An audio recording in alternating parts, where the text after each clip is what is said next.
Jay, you mute it. Good evening, everybody. My name is Vice Admiral J.L. Galloway, your P-31 commanding officer. I am joined tonight by my co-host, Rear Admiral Jenny Hay. Howdy, howdy. There you go. And also joined tonight by our community manager, Captain Scott Sterling. Greetings, all. And special guest, Captain Russell Camp. Commander's fine.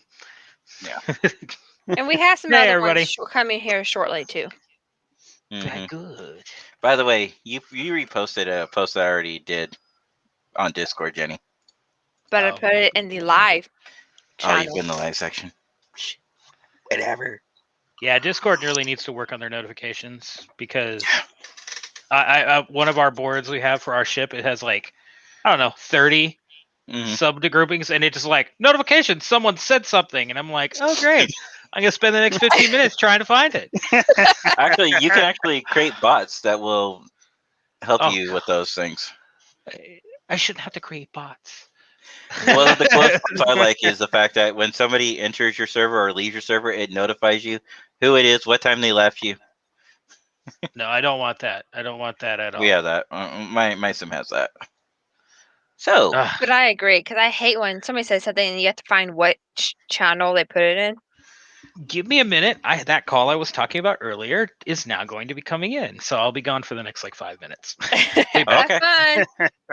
Yeah, right. while we wait for Commander Russell Camp to come back, we are now joined by special guest host, or not?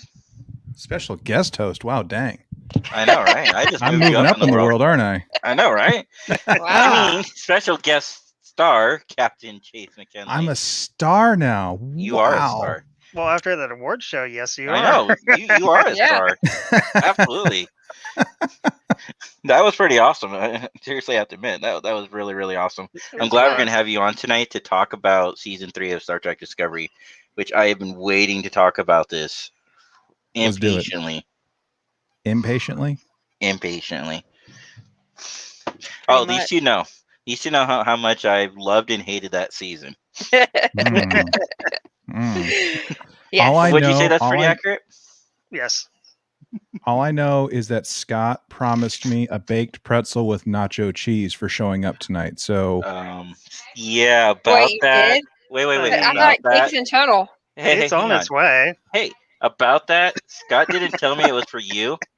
I want to apologize. I hate that. You know. this Well- is why we don't have nice things. Right. Don't worry, eat guys. them all? I made a cake. Because cake's in total. Only if it's not chocolate cake. Huh. I mean, it could be half vanilla, half chocolate. Well, then Hmm. I'll eat the proper half. I do love me a marble cake. What if it's a Let's- marble? Yeah, I was like, what if it's a marble? Marble cake is where it's at. Like, that is gold. Oh, look. All right, and we also have another guest star coming on tonight. Good grief. How many guest Robert stars do we have? Reyes is here joining us tonight. Hello. So we actually have 2 stars on 2 different podcasts. We do. You guys like to do some We shameless plugs for your podcasting? I'm all about the shame and the list. Well, it's your stage, buddy. I will defer to my esteemed colleague in the red sweater. Thank you. I'm Robert Reyes. I'm the host of the Promenade podcast. We're available on however you get your podcasts, any streaming service. Promenadepodcast.com. You guys should I've been definitely give him a waiting. listen. He's Yeah. pretty entertaining. Known the guy for Sweet. years. I have not. And I'm just Chase? meeting you for the first time. This is Oh, amazing. y'all never met. That's a negative, Ghost Rider. What, Chase? Robert Chase. Hi, Chase. Robert. I'm Well, Chase. Hi, Chase. I'm Robert, but I have to verify that Montezuma's Revenge nullifies your Ghost Riders, as does Sierra Sidewinder, Pony Express, Jaguar, and the Timberline Twister. Ooh. I are a feel lot of violated words. right now, but I think I'm okay with it. Well, because those are all roller coasters at Knott's Berry Farm. Yeah. At some point, we need to talk about Cedar Point and the joys of Cedar Point up in Sandusky, Ohio. Oh, don't get me started about Hi, those Sammy. people. Oh, anyway. 'Cause All right. They Go ahead. Well, no, because Cedar Fair is the company that owns Knott's Berry Farm. Mm-hmm. Yeah, True. and I do. And okay, is this a safe space? Can I process something with y'all? I feel like I'm Sure. in therapy right now. Sure, and there's 6 other people listening Sure. to us. Go right ahead. I don't know if Sammy agrees with you. Okay, so I'm really not the biggest fan of Cedar Point. I mean, I lived in the Mitten for 10 years, and I got back home to Texas as quick as I could. I went to Cedar Point all of like maybe 2 or 3 times in my 10 years there, but I need to process this, y'all. Like, as much as Cedar Point claims to be amazeballs, like with their Millennium Force and all the other whatever roller coasters they've added on, Cedar Fair or whatever the parent company, the holding company is, they are the ones that closed my beloved Star Trek The Experience, and I'm not okay with that. I am not okay with that. I still have the feels for that exhibition. Oh yeah, I think we all do. Don't we all? Well, my Hi, understanding is that the Hilton was going to raise the rent on them because they wanted to turn that space into a theater to get Michael Jackson to do a residency. And did they do anything with that space? It's just Nope. Nope, empty now, it's- right? Well, no, it's where Well, you can. It has. Go ahead. Well, no, they do timeshare presentations there. That's right. Oh, Yeah. friggin' timeshare. So Let me tell you Addie, about timeshares. Wait, Yeah. This is the tangential podcast, right? yes. Yes. Patty. We gave up on we gave up on trying to have Have any kind a of structure. layout. Yeah. Yeah, we talk Trek. And by talk Trek, we talk tangents here, right? Yep. We sprinkle in Trek here and there. Tonight's So let actually me- probably gonna be pretty Trek heavy because Let we're me- gonna talk let me about tell you season about 3. You do not want to do on a honeymoon, y'all. Okay, so listen up. Uh oh. For all Okay. those married men out there, you're Tell gonna you get in what trouble not- tonight. What not to do on your honeymoon. This is one thing you do not do, and that's go to a timeshare presentation. I don't care if they do give you free airfare. I don't care if they give you, a free cruise for 2 days, 3 nights into the Caribbean. I don't care if they give you like this really nice, tasty, meal. Don't do it. No, nothing is worth going through a timeshare, period, especially on your honeymoon. And that's exactly what we did to be able to get like a cheap/free cruise, a complimentary rental car. Yeah, it was a bad idea. Bad idea. 10 out of 10 would not recommend. Yeah. Take And then note. plus the whole advertisement spiel that they make you sit there and wait through, and then when you start crunching out the numbers, you're like, it would be cheaper just to buy the house. Mhm. Do y'all Well, I mean, remember? I had no intention of even getting the dang thing. I was just like, I want the free stuff, man. Yeah. Do y'all remember in STLV that booth that's right in front of the Empanada Tower, Empanada Tower, and they always try to grab you to get you to sign up.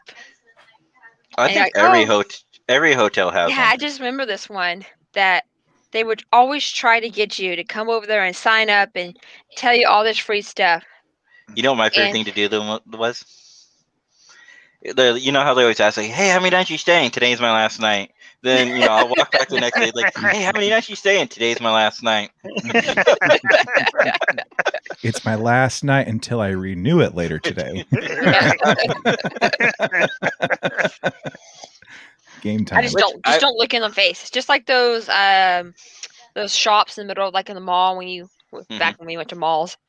Those little shops, just don't look at them. Just pretend you're window shopping the whole entire time. Because don't make eye contact, they won't talk to you. Hmm. Now, I Pro will tip. say the Gold Coast is actually nice because they don't have those people there. No. That is one of the nice things, Robert, right? Robert says Yeah. that too, and it's like, it is what, but most hotels, like Circus or some of the others, the Harrah's, Excalibur, Luxor, all of them have their own version of it. And it's Yeah. By the very way- annoying. By the way, did anyone bring gelato tonight for us to celebrate our discussion of Discovery Gelato? Season 3? No, have I Angry just Orchard. brought Dr. Pepper. Mm. I did too. Wait, I gotta get another Dr. Pepper out. Hold on. Well, I I got a might have 2-liter bottle because I was planning ahead. So, anyways, I'm the host of a podcast called These Are the Voyages. That's your podcast. Yes. Is that a good thing or a Yes. bad thing?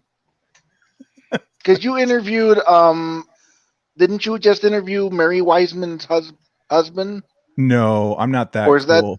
Or is that No. the? Oh. That's Nick. That's Nick from Sci-Fanatics that did that. Yeah. That's Oh. Nick. Oh no.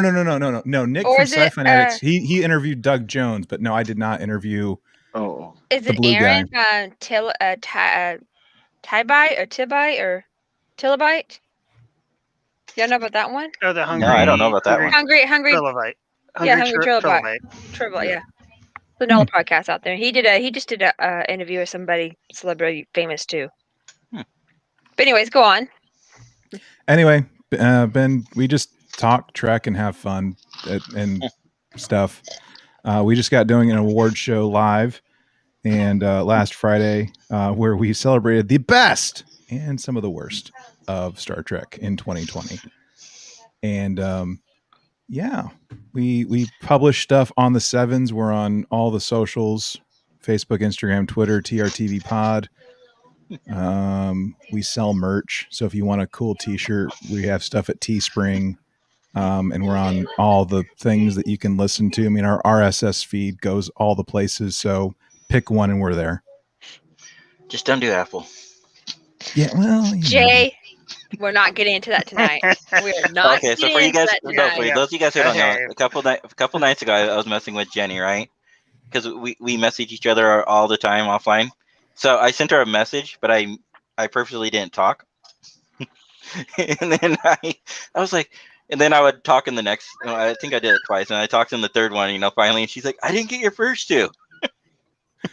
So, say is Yeah, exactly, Chase. Yeah. No, he would literally be like, Yeah, must be an Apple problem.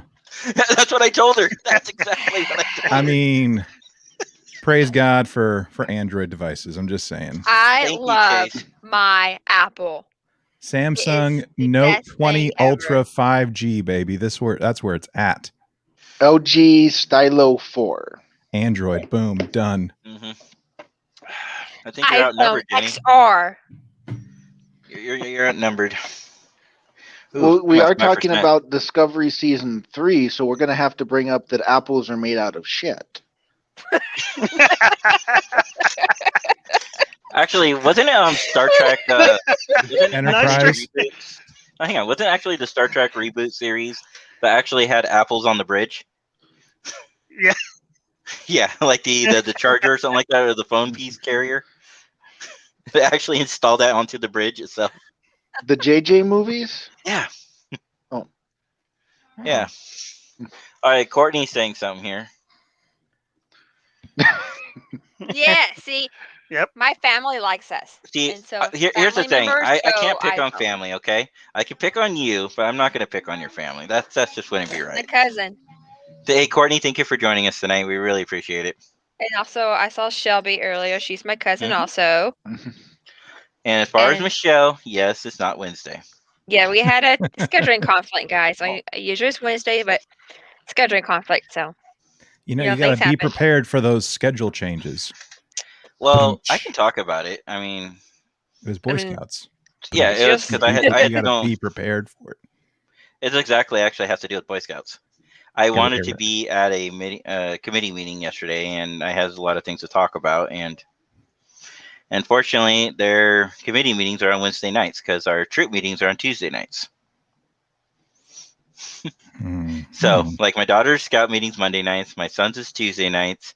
My daughter's committee meeting, which I never go to, is on Tuesday nights, and then my son's committee meeting, which is the troop I'm in, is Wednesday nights, which I usually skip that for this podcast. Hmm. he's a busy But- man. And then don't forget, there's also Order of the Arrow on second Thursday of each month. Tonight's supposed to be district meeting. I'm missing that. Wait, so you said second Thursday? Is OA? OA. Yeah, Is that chapter meeting or lodge meeting? chapter. Lodge meeting was yesterday. Gotcha. Yeah. Which I don't do that one either. I used to be like extremely active in Order of the Arrow back in the day. Well, no, I mean it's a good organization. I really like them, but right now I don't have any kids in the OA, so my participation is mainly just helping where they need me. And you're a Brotherhood member, aren't you? I am. That's correct. Okay.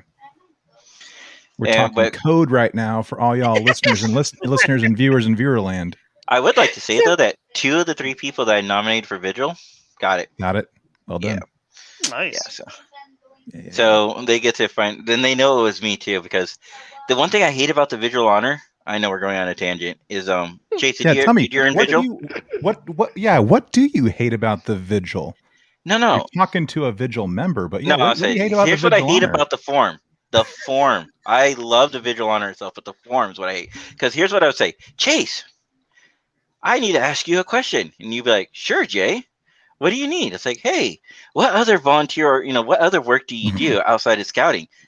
You know what the person's response to me was like, "Oh, this is what I do, right?" And list a bunch of things and say, "Hey, thank you, Jay, for your nomination." So I had to ask the person, because like it also asks what other volunteer work and other charitable events that you participate and donate to. Yeah. And then of course I asked what you do in scouting. So asking those 2 questions, the person knows right there that they're automatically getting nominated. It I don't doesn't do mean they're anything. getting selected, but it means they're getting nominated. So now since I chose those 2 people, they're asking me, "Well, what did you choose for my name?" I was like, yeah, "I'm not telling you that." Because Well, one of the things is for usually- those. The lodge that I grew up in, only the Vigils chose your name. I mean, like, no, not here. So I mean, what, it was only Vigils would choose your name, and like if the person nominating you was like Ordeal or Brotherhood, they might. Mhm. But I mean, all names were approved through a Vigil committee. that is so correct. mine was mine's Pemaponic Electonicate, which is interpreted as Skyseeker. Nice. Yeah, so no, I'm not a Vigil member. I'm just a Brotherhood. But so Just a It'll be interesting. Brotherhood. Just a Brotherhood. I've been Brotherhood for 7 years. Okay. Uh-oh. Red Sweater's coming unhinged. He's got a phone call. I will remove him so he can take his phone. Oh, maybe he's done with his phone call. He's not fired. We are not voting you off the island. It's okay. I never liked that TV series. I'm Survivor. still waiting on my pretzel with nacho cheese, by the way. I Jay told ate you it, what remember? happened. I told you what happened. He ate it. We were backstage. You Scott just lied put it to down. me. Scott was just. We were backstage. Scott just put a bag down. I didn't know why. I was hungry. I'm sorry. I guess the admiral Yeah. gets what the admiral wants. Yep. Yeah, talk about code the other. We all talk about code. Well, the other day at We work. do? Yeah. Well, you talk about Boy Scout stuff, and lots of it's stuff I don't care about. But How dare you? If you have a son in the future, me, we'll see. I'm gonna get him to go into scouting. His Well, father was Scott a scout. is a scout, so he'll probably do it. Hold on, Scott. Are you an eagle? No, I didn't make it. I turned 18 before I could make it to Eagle. Your life then? That was life. Okay. So was I. life. Okay. My problem is I met girls. Mm. Then my life changed. So I have Your life to got be me. twisted turned upside down, and you'd like to take a minute, just sit right there. Right there. No. So I don't know about where you guys grew up, but like around here, we actually had nightclubs in Portland for underage kids. Yeah, we had So- like one of those, like in the Flint, we had Michigan several. area. Yeah, I had like one that I We remember. had several, and they even had country ones. Country line dancing kids, then you'd go out there, you do that, then you go out to the middle of nowhere and have a big drinking party. Things that we would never encourage our children to do today, but we did ourselves. We're intimidating. Oh, goodness. Who's How are we intimidating? intimidating? Yeah, Oh. No. Yeah. And then my cousin. Let's go with this one. Then we'll go into the next comment. Scott, Cindy beat me to it today. Okay, Cindy wants to know when you're going to put a ring on it. So wait, a ring equals baby milk? Yeah. So wait, is the milk made from babies? Well, yes, it's sourced from the best stuff on earth. I mean, The same especially- makers of Soylent Green. Yep. I was just about to go- Have y'all seen that ad? It was like it's like hamburger meat, and it says it's for the people, and it's with the way it's set out, it looks like it's made out of people. I can't Mhm. believe Cindy beat me to it tonight. I Oh, can- Lord, Somebody in. else does. She's I also can my 100% cousin, believe it. guys. A lot of my family watches us now. Addie. Okay, that's okay, Addie. Addie, for those who don't know, she's my protector. She protects me from Jenny. You wish. She doesn't protect you from me, though. Oh, have you guys seen this outfit yet? So Kaylee wanted a Star Trek onesie too, so she got the Spock one with the hoodie. Wait, are Sounds there Spock good, ears on the but hoodie? you Because that'd be never waved fantastic. back. No, we didn't do the one. They Oh. had one with the hood with the ears, but we chose not to do that one. I was waving to you guys, but none of you waved back. I was telepathetically waving back. Anyways, I want to go back to my story. I don't know what 'cause protocol is here. I'm Yeah. here. But we don't have Yeah. any protocol. What do I do with we my don't know hands? protocol. What? There's protocol? I didn't get that memo with the TPS cover See? sheet. First pretzels with nacho cheese go missing, and then the memo didn't go goes missing. missing with protocol. It went missing in Well, by Jay's missing, stomach. it's in your belly. Mhm. I found it. You'll probably find it anyways- again here in about 7 hours. I'm just saying. Tonight on Unsolved Mysteries, the mystery of the missing nacho pretzel. Jeez. I'll see myself out. Anyways, I'm trying to get to the subject Hey, here. do not beat up poor Wait, Addie. Beat Do not me beat up up poor or Eddie. beam me up? Is that a typo? Yeah, maybe she might beam me up. No. Jenny, You I better think you're not- trying you to better get not to hurt a point Addie, of Jenny. something. That's all I'm saying. Okay. I've been trying to get a point for a while now, Uh-huh. but this is a podcast where nothing happens. No, that's not true. That is not true. Okay. Something Anyway, happened.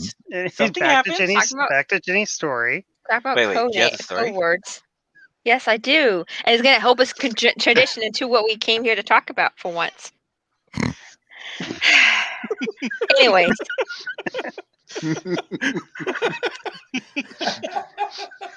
Don't worry, I'll Come back on. in. Words are hard. We know. I was at work the other night, and there's a guest who's a nerd like me. He Mm, saw me work on the little Klingon thing, mm. and he just finished watching Discovery. So him and I were just talking a whole bunch of Discovery in front of my boss, and my boss looked like, "What the heck are y'all talking about?" He had no clue. And so I was trying to say code names, like we were saying, like, "Yeah, can you believe what what happened to George? I can never say her name. Giorgio? Giorgio, thank Giorgio? you. He was so upset about what they did to Giorgio, and how she went back in time, and then I go, "Well, do you like what happens with the whole reasoning of the?" It's so nice to say this now. Spoiler alert. Wait. No, we already established there's no spoilers. And if you're gonna do spoiler, then you need to play the obnoxious sounding thing. Oh, do I need to play a nauseous sounding? No, you Yeah. don't, because Wait, what about nacho sounding? okay, Ready? do it. Do Okay. it. No, don't tell him. Just do You it. know what's better than nacho?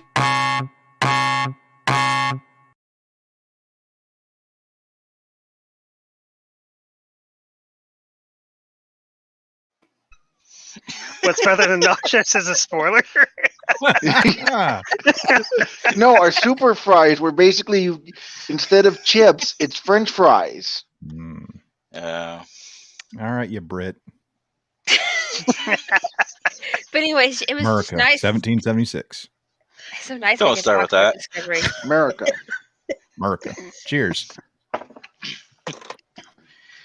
sorry, I'm not from Texas. Okay. Here's a toast to freedom for all Only the two Hamilton of us are fans from out there. Texas.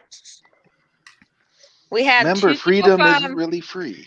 Well, Scott's practically Pacific. Texas. He's moving there in a couple of years. hopefully sooner, a couple of years.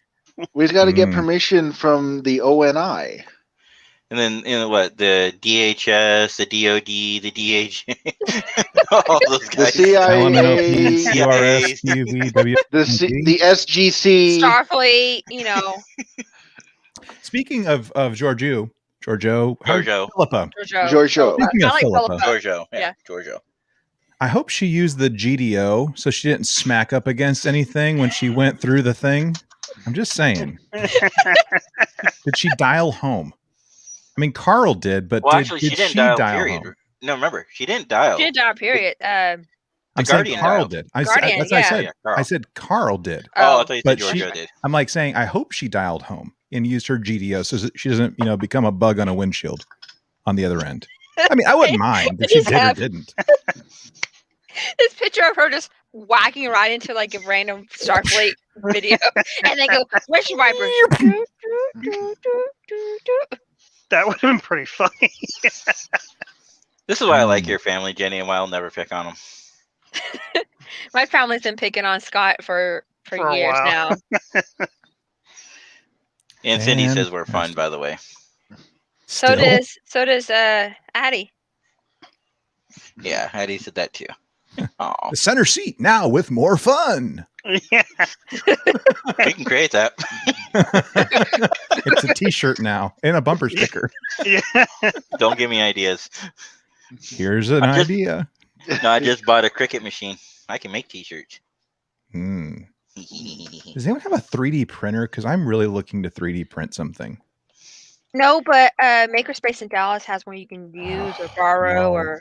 No. No, I saw. No. No, I saw No. that Joanne's had the Polaroid 3D maker for like 200, but they're normally like 6. I want a But 3D they might be print. out.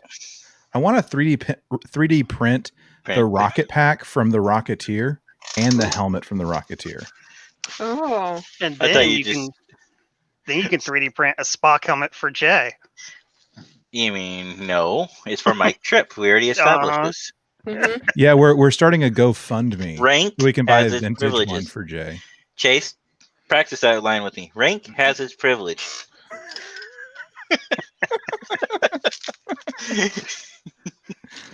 See, that's why I have my own show. I can make up whatever rank I want. Yeah. Yeah, see? You could be Supreme Commander. Come on. No, I'm not going to go on that sidebar. I'm not going on that tangent. You don't want to talk about Stargate G1? No. I wasn't going to do Stargate. I was going to talk about Battlestar. Like, why does a commander outrank a colonel? I'm just saying. That's a good question. That's a very good question. Yeah, and why do you have a colonel and an admiral both in the same chain of command? Yeah. Remember, you have admiral because he went from commander to admiral Mm-hmm. after the death of Admiral Kane. Mm-hmm. So, Which I'm okay with. Did I say that out loud? yeah. My husband Wait, had one Lloyd of our Bridges Ford Admiral Kane or Michelle Forbes Admiral Kane? Michelle Forbes. Michelle Forbes, Oh, yeah. okay. Ensign Rowe. Because Lloyd Bridges played Admiral Kane in the original. Yeah. We don't Model talk of about the Voyager. original. Nice. Just like Star Trek 5, we don't talk about that. Hey, But there were Hey, some funny hold on. scenes. Hey. Hold There on. were some funny scenes in Star Trek 5. Yeah, there were. they have the captain climbing El Capitan. I mean, it's got Yosemite in it, people. Yeah. Captain It's Kirk not climbed that mountain. bad. How's the Funny. climb mountain? It has beans with climbing that up. secret recipe. It also has Sulu pretending like he was lost. And can we just go on a tangent that's tangentable for the tangenty tangents? So I a lot just of finished tangents. watching The Expanse, and there was Oh. a scene in season 4 that was an homage There you go. to homage to that scene in Star Trek 5 where in their turbolift tube where they're Yeah. climbing up this elevator, or not elevator, they're climbing up this access tube to get to the control panel of the station. Okay. I haven't watched The I haven't Expanse. watched it. Oh, you need to get Me on either. it. Okay. I know It's a Scott's in the middle of great it. show. But No, speaking I of, actually have not started, mainly because I decided to wait till the season was out in its entirety, which finished this week. So I'll turn around Yeah. and start watching it here. I'll shortly. try to watch it too then so we can talk about that. No, but Mhm. speaking of Star Trek 5, the prison break scene. When Scotty's like, doing Morse code and they're trying to figure it out, and eventually Spock figures out, like, stand back. It's like, don't you guys know what a prison break is? It's like, Scotty, you amaze me. He's like, I know every inch of this ship, and then smacks right into the bulkhead. Yep. Yeah. See, there's a lot of great moments about I Star know. Trek 5. It I know. just messing wasn't with a you good because I episode can. overall, or a movie. Who's ready for a hot take? You ready for a hot take? Sure. Well, Okay, Star Trek 5 Uh-oh. is greater than Star Trek Into Darkness. Fight me. No, I'm not going to. I Okay. mean, my hot take is I'd rather watch Star Trek 1 than 5. Ooh. No. Hold on. Yes. Okay, ready? Wait, here we go. Hot take again. Star Trek No, 5. I want to go back to Into Darkness. Hold on. I want to finish I'm that. going to continue Hold on. with this, Admiral. Admiral. It's Vice Admiral, excuse you. I'm sorry, I can't pronounce my vices very well. I don't remember voting for Vice Admiral. When did we do that? You don't. You weren't what hard kind to of quit a- yet. What kind of a system We're- where we have we're space women. cards handing ships out to people? Star Trek You know what ship 5 you're is gonna greater get, than right, Star Robert? Trek 1 is greater than Star Trek Into Robert's Darkness. getting the Oberth class.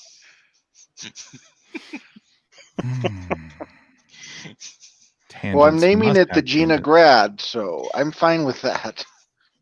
There be whales here. All right, now can I go back to Into Darkness? If you must, here's a flashlight. No, because you asked for you asked for the hot box, okay? Nice. You know what would have made it great if they would have removed all the con references. If they would have just created a Section 31 story about a guy named John Harrison being upset, pissed off at the world. I would have even bought it if he was an augment working for Sung, but not him. I would have made it a lot better of a story. So Well, the I comic fixed that. No, they didn't. You don't take a Mexican guy and make him British because of a comic. Well, no, they actually show. They well, did that. Yeah, they showed doing plastic surgery to Ricardo Montalban's con, who was a Mexican actor playing an Indian guy, to I get Benedict Cumberbatch. it. No, that's what I'm saying. It wasn't Star Trek's greatest moment. Speaking of not being Star Trek's greatest moment, should we talk about Star Trek Discovery Season 3? I was like, yeah, good Ooh. job. Good job. Wait. 37 minutes into this, you want to talk about Star Trek? I'm sorry, you're right. We are contractually obligated to wait another 60 minutes before we enter discussion on that.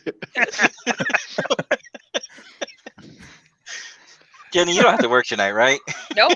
That's why we chose tonight. 'Cause I knew that this is going to be a long conversation because we are have, shoot. We haven't even That's why- started the and conversation. that's why I invite several other people because I want other people's opinions and views because I like to know.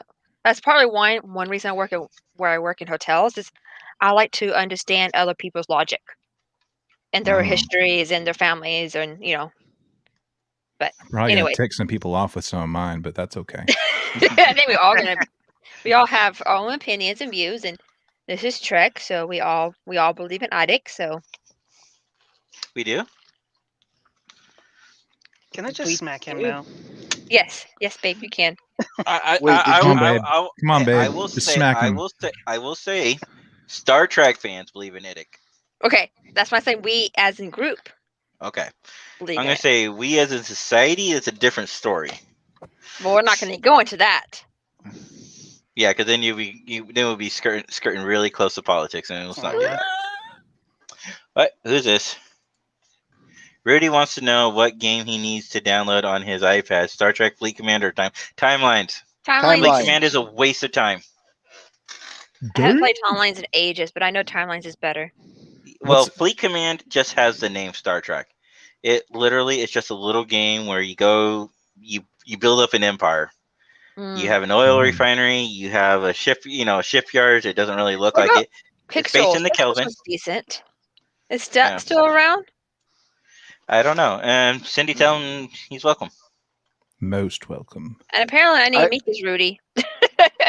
I liked Wrath of Gems, but they discontinued that Oh, I game. remember Rafa Gems. It's like Candy Crush, but Star Trek themed, right? Yeah. Or something, yeah. You I know, we enjoyed were that going one. to talk about Discovery. Anyway, back to Discovery. Yeah, by the way, Star Trek Bridge Crew is weird. Yes, it is. That is a That's weird still game around? on the PS4. Yes, Well, it okay. is. I downloaded Star Trek Online like I can't tell you when, like maybe at least a year and a half, 2, maybe 3 years ago by now. And Welcome I'm back, really not that far along. Welcome back, Shelby. So happy to have you back. Yes. And Anyway, I'm sorry, y'all. It's late. No, go ahead. Star Trek It's Online. like, turn It into took a long it's like time. podcast. So, anyways, This is what makes our show fun. Anyway, so like I started looking for other Star Trek games like on PlayStation, and like my local GameStop and like Best Buy and all the other dealers that I go to for video games did not have much in the way of Star Trek games. So like I found Bridge Crew, and I think it was faux free because I can afford free 99. And like just like the controls are just so stinking weird. Like for Bridge Crew, like the user interface is so weird, like with toggling over to all the things, and it's That weird. message for you. Who sounds like a legit radio host? You do. You do. it's you, Chase. You do. Oh. No, Chase. The thing with Bridge Crew is that it was actually Thank you, put Courtney, out in, by the way. it was put out in VR first, and then ported over to PC and consoles. That's why the controls are a little Oh, bit that's the clunky. game you're talking about. I was trying to Uh-huh. work. Okay, the one where like it's weird, like you have the VR and you like move your hand. Yeah. Hmm Mhm. And Looks I don't fun. have like the stupid expensive like helmet to Mhm. like do the thing, so I'm doing it all like on my PS4 controller. And by the way, if any of y'all are on PlayStation Network, let me know so we can be Angie friends. likes your voice. Thank you, Angie. I like your voice too. I can't hear it, but I like it. Apparently, all my By cousins like association. your voice. Now, if you guys like his voice, he Ladies, does have his own he's podcast night taken. on the Well- sevens. Yeah, we They need to are- do well- traffic on the sevens. I do. And he's taken, guys, ladies, and y'all are taken too. So By the way, and on a more serious note, tomorrow we're finding out if we're having a boy or if our second kiddo is going to be a boy or a girl. Oh, So I'm really how excited. You're Oh. gonna have to let us know. Yeah. So we, I did Exciting. produce a little reveal video. It's not quite Star Trek. It's more Star Wars, but I still fly my We'll forgive you. my geek flag very proudly. And there is a little bit of some Star Trek. All our fandoms are in the reveal video tomorrow. So really excited. I'm hoping for a boy, but I'll take what I can get. So think about boys and girls. The girls are gonna love you until they're about 9 or 10. we just talk about this. But he wasn't here for that. But, Oh, we I'm can never finish here. on but your Discovery. boys, they're not No. gonna care about you too much when you're younger. But when they get to like their early teens, they're gonna start idolizing and looking up to you. You'll make it up with them. Mm.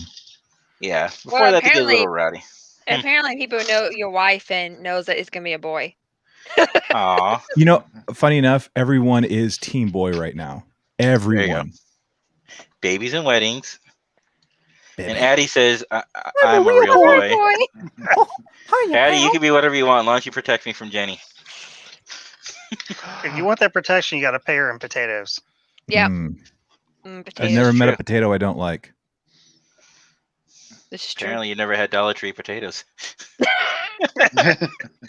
Put enough butter and Oh, fry it enough, it'll be Y'all see fine. that video, a TikTok video of this lady who bought baked Lay's, bags of Lay's. She put it in water and boiled the potato chips and made mashed potatoes. Apparently, we lost control of Oh. our show, Jenny. The audience No. wants us to go back to the wedding talks. We are completely on topic. We are currently on the topic of tangents must have tangents. Tangents. Come on, Jay. God. I know. Keep up with the show. Come on, man. Do you remember that point where I said I kind of gave up on trying to have an outline and structure? You remember that part? Remember- I think it was like Remember those 10 minutes days? ago. You remember those back in the days when we actually had a structured and We tried. tried? You Yeah, mean we in the tried. before times? No, it was the after times, but before time after it was the before after times. The Why is before- my Wait. best friend and my first officer trying to call me on Discord? I told him today that I was going to be live at 6:30. You should send him a nice little link. I should totally do that. Well, since we're back to the Ow. wedding topic, Scott, Yes. Jenny, my offer still stands if you need a clarinet player for the wedding. Aw. All right. At one point I used to be ordained, so I used to be able to marry and bury people, but that don't work for me anymore.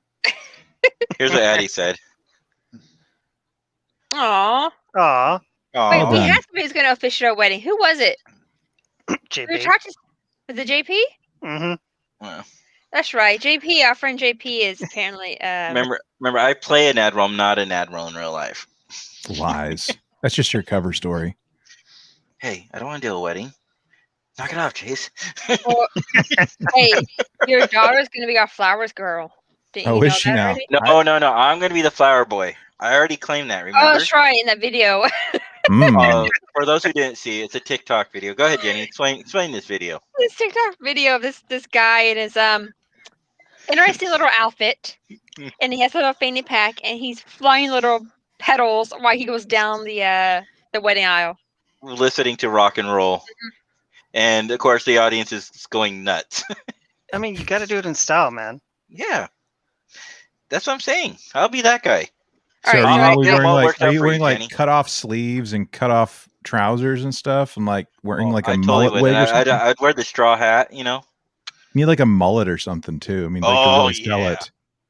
Or Just for you, hold on, back the truck up. You need to get I'm a waiting. tuxedo Beep, t-shirt because you beep. want to be like, hey, I want to look good, but I'm here to party. You know what I'm saying?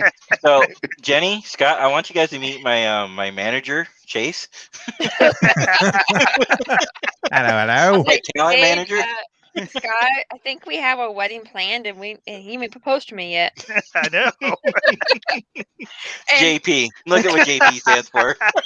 Well done. no, it's love our it when a plan actual comes together. friend. It's our actual friend. Right. And JP, I can see them fighting over who's going to say what. Oh, yeah. Tag team back again. Hey, should we take a bet here and see if we're actually going to talk about Discovery before 1 hour? No. Dude, we have 13 minutes left. Okay. We can hold it. I gotta go. That's definitely not JP, Cindy. Dressed as a I think they're having their own show, and we're trying to have our own show here. It's so meta right now. It's not even funny. That's what's weird. It's like, we're having a conversation, right? And then all of a sudden we see what they're saying because they're like 30 seconds delayed from us, and then all of a sudden we get pulled right back into it. Mhm. Like, damn you Just guys! when I thought I was out, I get pulled right back in. Right back in. Well, the difference, like between me and I know, so like a lot of other podcasters that do lives, we try to interact and engage with the audience as much as possible. Engage. But like Scott says, though, that pulls us right back in when we lose control. Well, here's the thing. Here we go. Oh, yeah. Yeah. Whoa, yeah. Yeah, it's like, I remember yeah, that. it said like 6 boys and something, Four- like 14 girls. No, something crazy like that. And like Texas 2 thing? dogs. No, hang on. Is that a Texas thing? Because like my dad's from Texas, my stepfather, and he comes from a family of 12. No. No. I'm just There's only saying. 2. I'm texting, there's only me and my sister. I'm an only child. 13 babies, Jenny, apparently. My Mhm. mom is one of 7, and she's from Toledo, Ohio. Well, there's nothing to do in Ohio. You bring up a very valid point, which brings us back to Cedar Point and why they are the ones that ruined Star Nice Trek plug. in Las Vegas. Nice plug. Well, Full Chase, circle. I get the feeling you're the type of guy who would drink a 6-pack in the parking lot of Cedar Point before you would go in. That's a bare No. minimum requirement. Bare minimum can't- requirement. I can't see Chase doing that, though. I can't either. But he's not denying it. Well, considering I don't drink, I'm denying it. Okay. Yeah. I was like, I don't think that's. So let's back the truck up on that one, y'all. Beep. Look what Addie beep, said. Beep. I mean, you want viewers, right? All right. All right, Here's Addie, to the why don't viewers. you popping out kids yet? That's right. If you donate $200, you will get a tote bag that's made out of tote bags. Hmm. Oh. I like where That's this being is paid for going. by Tell me Robert. more. With an easy payment of $100 5 days, 5 months. This Engage this equals tote bag can be yours for only 5 installments of $99.99. Yeah. Call Cindy, well, 555 Courtney, I'm glad you're joining us. 999 But wait, There's There's more. more. Or If you call now, we'll double the offer for 2 extra tote bags You know what's And with sad we'll is- throw free in shipping this- and handling. we'll throw in this slicer that slices slicers. You know what's really sad is the kids nowadays have no clue what we're talking about. I know, right? Michelle will give you $1. That's right, $1. Hold $1. on. $1. $1 Ready for yo. this? Ready for this? That an Billy American Mays dollar, here. a Canadian The former dollar, wrestler? Rest in an peace. Australian dollar. Billy Mays here for the new Slicer.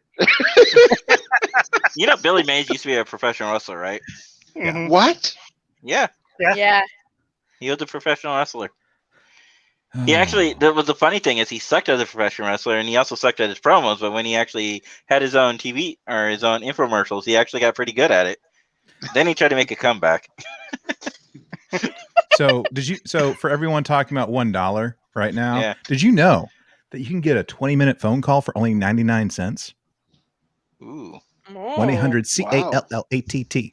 Just saying. If you need that dollar, just call her 100 cash now. JG Workers. Jenny, listen to me.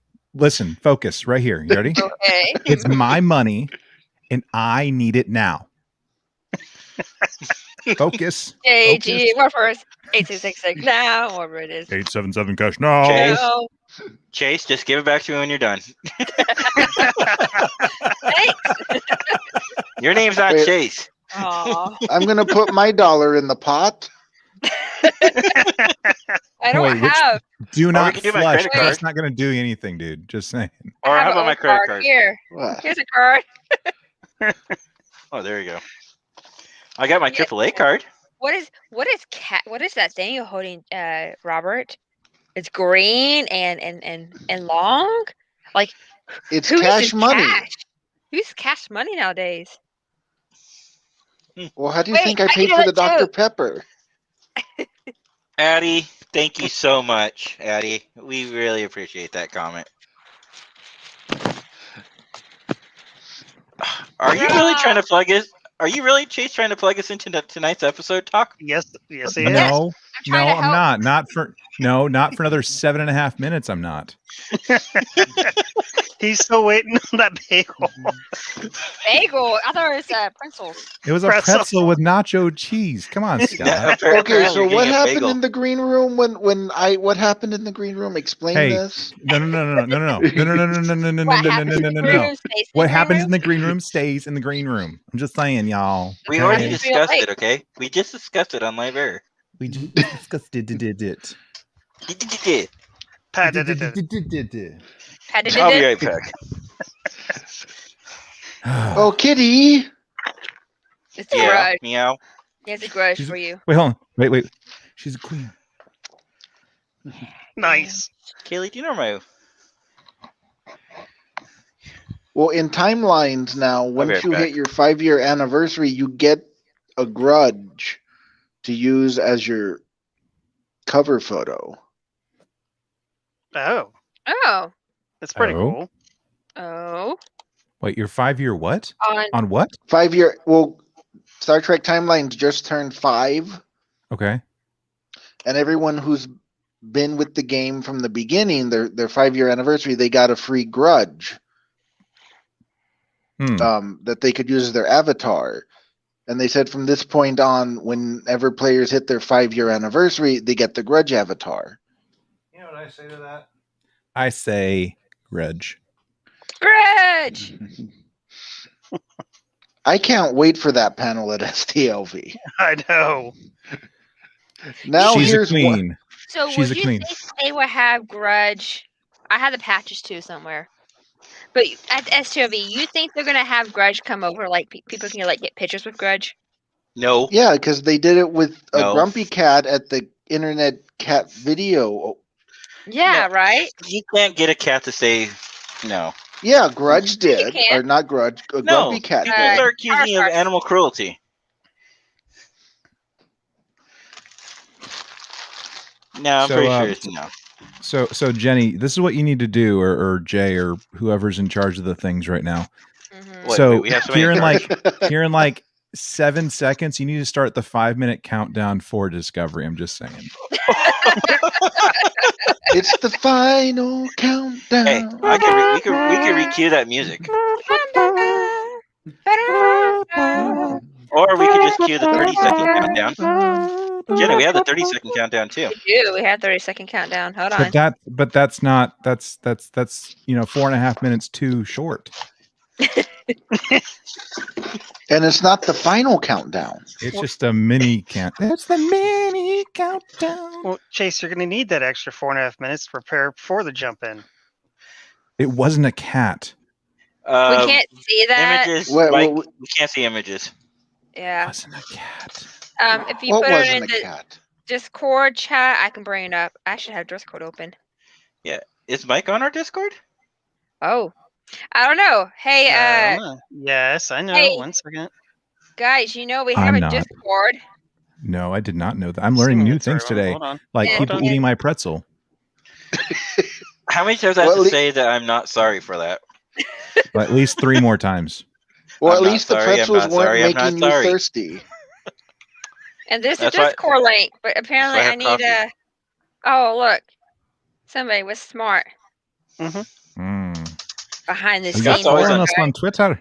Oh no, I'm not. Actually, I'm Yeah, we're following y'all. following you. Oh, look at Oh, Addie's comment. You have Discord? Since when? Addie, you're on our Discord, and I have you protected. I should create you your own special color, and that in the tag will say Jace Protector.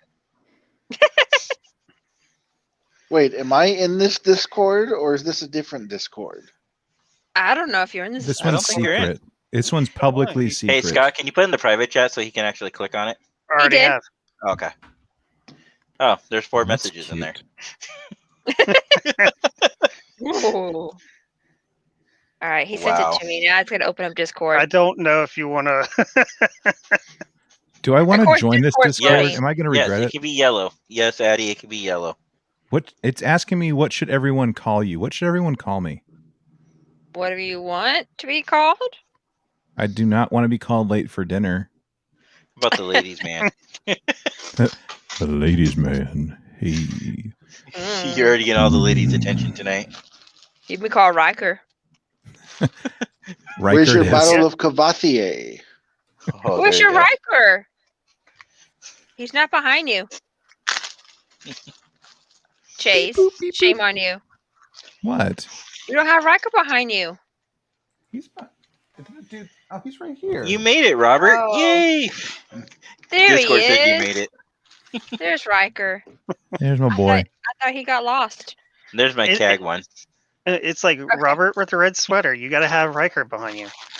Yeah, do you notice Robert's wearing a red sweater today? Yes, I did. That's awesome. If I don't wear the red sweater, people freak out. We do. This is true. Yeah, we do. This is very, very true. I mean, he could be just wearing a red shirt because we only see his shoulders. No, I saw a sweater. Oh, okay. But it's in like 100 degrees, not 100 degrees. It's probably like 60 over there in Cali. It's 56. Oh Wow. my. It's 48 here. I wish. Okay. Scott's got snow. I wish What is my the LA snow would do you Star speak Trek. of? Colorado did this, which is Stargate. Wow. Oh, Yeah. yeah, wrong grudge there. I don't want to show that grudge. Wait, what? On What are you Discord. talking- Look in Discord. You'll see what. Come on, I'm playing with my badges. You want me to show it? Badges? Really? They don't need no stinking badges. I'll Ew. share it. Here, I'll share Mike, it. why would you do this to me, Mike? How dare you? You know, Mike, I am very Come on, grateful. Mike actually upgraded all my computers last night, and I'm really grateful. He switched Wait, it over why to can't- standard drive, I think is what it's called. That's weird. I can't show Yeah. Discord on here. What the heck? I'm in the Discord, but I can't see any of the chat. You can't see Oh. any of the. Oh, that's because I haven't given you permission. Permission. Oh. So, Permission to come aboard, Admiral. Permission granted. Give me a second here. Okay. That's the wrong grudge. There you are. I made you a fleet member. Okay, thank you.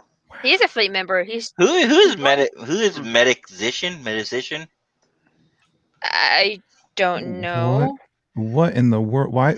That's just creepy. I don't like Yeah. that. Yeah, I don't know. I don't feel safe. I need an adult. It's okay. You can only watch it on a VCR, and nobody owns those. Oh look, And somebody's joined us look. back. Yes. That was a long 5-minute call. Yeah, it was. Telling me. It was It's like an long hour. call. Yeah. Oh So, guys, hey Russell, guys. don't worry. We have not actually watched or haven't started talking about Star Trek Discovery yet. I was gonna say I didn't hear anything about Discovery Oh. because I had my headset like All right. to the side. So Admiral, it's my Yes, sir. recommendation at this point that, we should hit it or, let's No. fly or There something you like go. that. Jenny, go ahead. Hi. Jenny, go ahead. You're on. What are we doing? You're supposed to We're say doing let's a fly. thing. That's your line. You named the Let's episode tonight. fly. There you go. All right, so An hour in. We An did hour it. in. an hour in, we're finally gonna talk about Star Trek Discovery. I wish we Warning, could play some warning. intro right now. That's the only one. well, that's good because there's not much to talk about. What? Shots What do you fired. mean? All right. Okay. Ah. According to Russell, this is probably what happened. They went to the 32nd century. Tilly sucks his XO. Burnham becomes captain. Great story. I mean, then the story was over. That was the best part when it ended. Like when Bill Shatner says, the best part of a series is when it ends. Right, Russell? Is that about right? No. No. You missed the biggest part of the whole thing. The biggest part was the Black fact alert. of if you cry enough, you get what you want. Really? Really? Oh, Jenny, Black you're alert. in trouble. You're in trouble, Jenny. Hold on. Or Oh, is it it's if right you, now. or is it if you cry enough, the whole universe caves in? Yeah, it could be that too. That would make no sense, but yeah, it does work that way apparently. All right. So, who cried enough, in your opinion, to get what they wanted? Burnham? I think she might have been the only person that cried the whole season. Yeah, like I don't every know. episode. There could have been Tilly. Tilly could have been crying. I don't think Tilly cried though. Correct me if I'm wrong. I don't remember anyone else crying. Like only Burnham. But no, Every kind of showed emotion, but not cried. I would say this to give context to why I think the ending of season 3 is just completely ridiculous. Is watch the first 5 episodes of Discovery, season 1, and then watch the last one, and then take in context real world, and say to yourself, would this ever happen? And if it would, what would have to happen in order to make it happen? And literally, the only thing that comes to my head is act of God. Like, Not mine. Because the Guardian of Forever made one crucial comment that Burnham is in the place that she needs to be. Because there was talk that that she could have gone through the gate and either gone back with her or gone somewhere else. right. But the Guardian made it specifically clear, and then to further hit the hammer, I can't believe I'm actually defending this. To further hit the hammer, Giorgio says, Saru's not the only one that can be captain. Oh yeah, don't get me wrong. I So understand. that is a facts. setup plug. That's a setup plug for It her definitely is getting a the setup plug. transition. Yeah. And Now, also remember, she denied wanting the captain's position at first too. oh yeah, Like, I'm not saying anything like that. I'm saying like literally the first 5 episodes of season 1, where you see her literally commit a mutiny. Well, okay, if you want to go there, let's go there. Her record would translate like Discovery If was. you want to go there, let's go there. Okay. Cisco for the uniform. Buckle up. He should. Okay. If by your logic, Cisco should have been, brought up in front of a tribunal, probably shot for his actions and committing mass genocide on a global scale level. But he didn't. He did. He did. He absolutely did. He made a planet uninhabitable, but To the humans. people were the people were able to get off. He didn't kill anybody. As far as you know. Yeah, As far as you know. It's implied that everybody got off the planet before it started going all deep end. But yes, he should have been brought up on charges for just doing it. Because the other thing is, if I recall, the weapon is biogenic, which are illegal. That's true. It's the same thing with Voyager. Voyager has tri-cobalt devices, which are subspace weapons, which we established in Insurrection were banned by the Second Khitomer Accords. Well, but yeah, there's standard issue. No, there's plenty of things, and don't forget Archer when he went over to another person's ship. Yep. There are so many examples. So that, to my opinion, as much as I love the first season, I thought it was shitty writing. It's like you have all these other people doing the same damn thing, but yet we're gonna hold her accountable, but not the others. Plus, this is a sci-fi show, Russell. Wait, I think we can give it a little bit. Shocker. Oh wow, Addie. Addie, potatoes. I don't know if I'm like getting like too off topic of what we're talking about, but you know, we did an episode not too long ago on my show where we compared discipline, acts of discipline between Discovery and another show, and it was specifically 30 days. So the episode in Voyager where we talked about Tom Paris and what he did, he felt like he was doing in his estimation, in his opinion, he was doing the morally right thing, which got him busted down to ensign and 30 days in the brig. And but that was part of an act. Sure. But then like it took him until like, what was it? Like the middle to end of the following season just to get his JG back. Right. Well, because real life choices have real life consequences. They don't like to promote people there anyways. Eric him. But yeah. But like what I'm getting at is like the discipline is just so lax. And I mean, like, yes, we see like, I think we see a very staunch and like reasonable thing that happens with Burnham, like with the mutiny and like even by Star Trek terms, I think it was highly appropriate with what we see in season 1. But what we see now in season 3 is very problematic for me.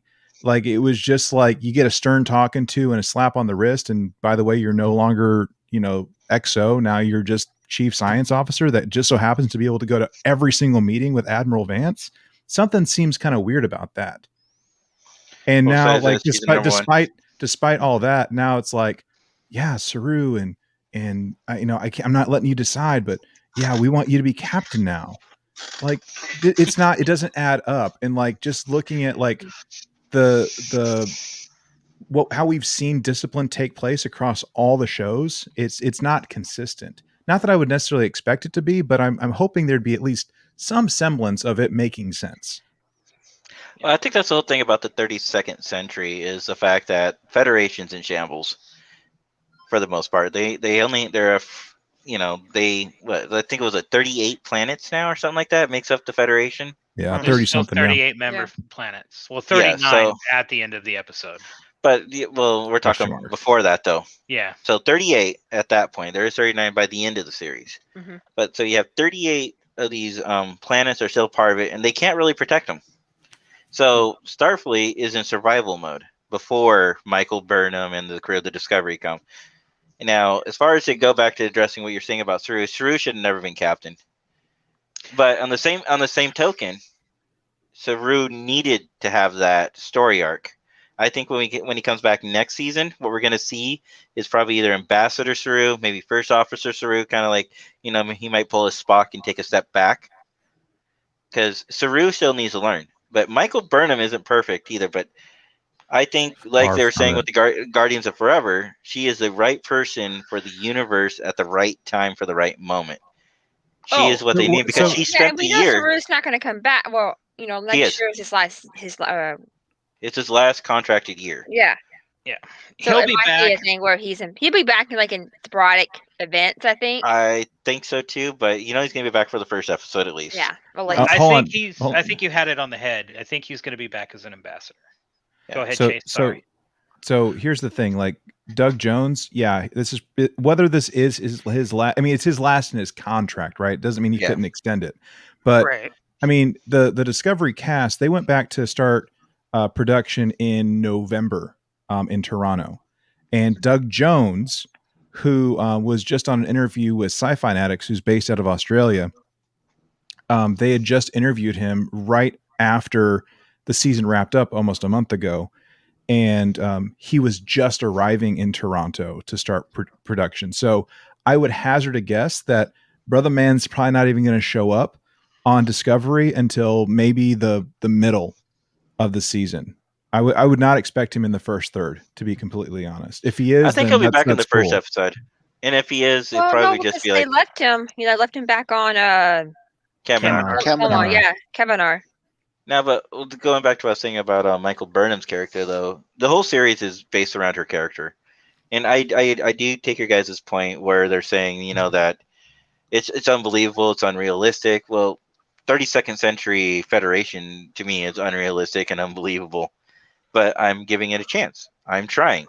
It's like, oh, so 200 years ago, you guys had a major thing, and now all of a sudden the galaxy's falling apart, and you don't know how to fix it. And it's like, do you still not have ships all over the place?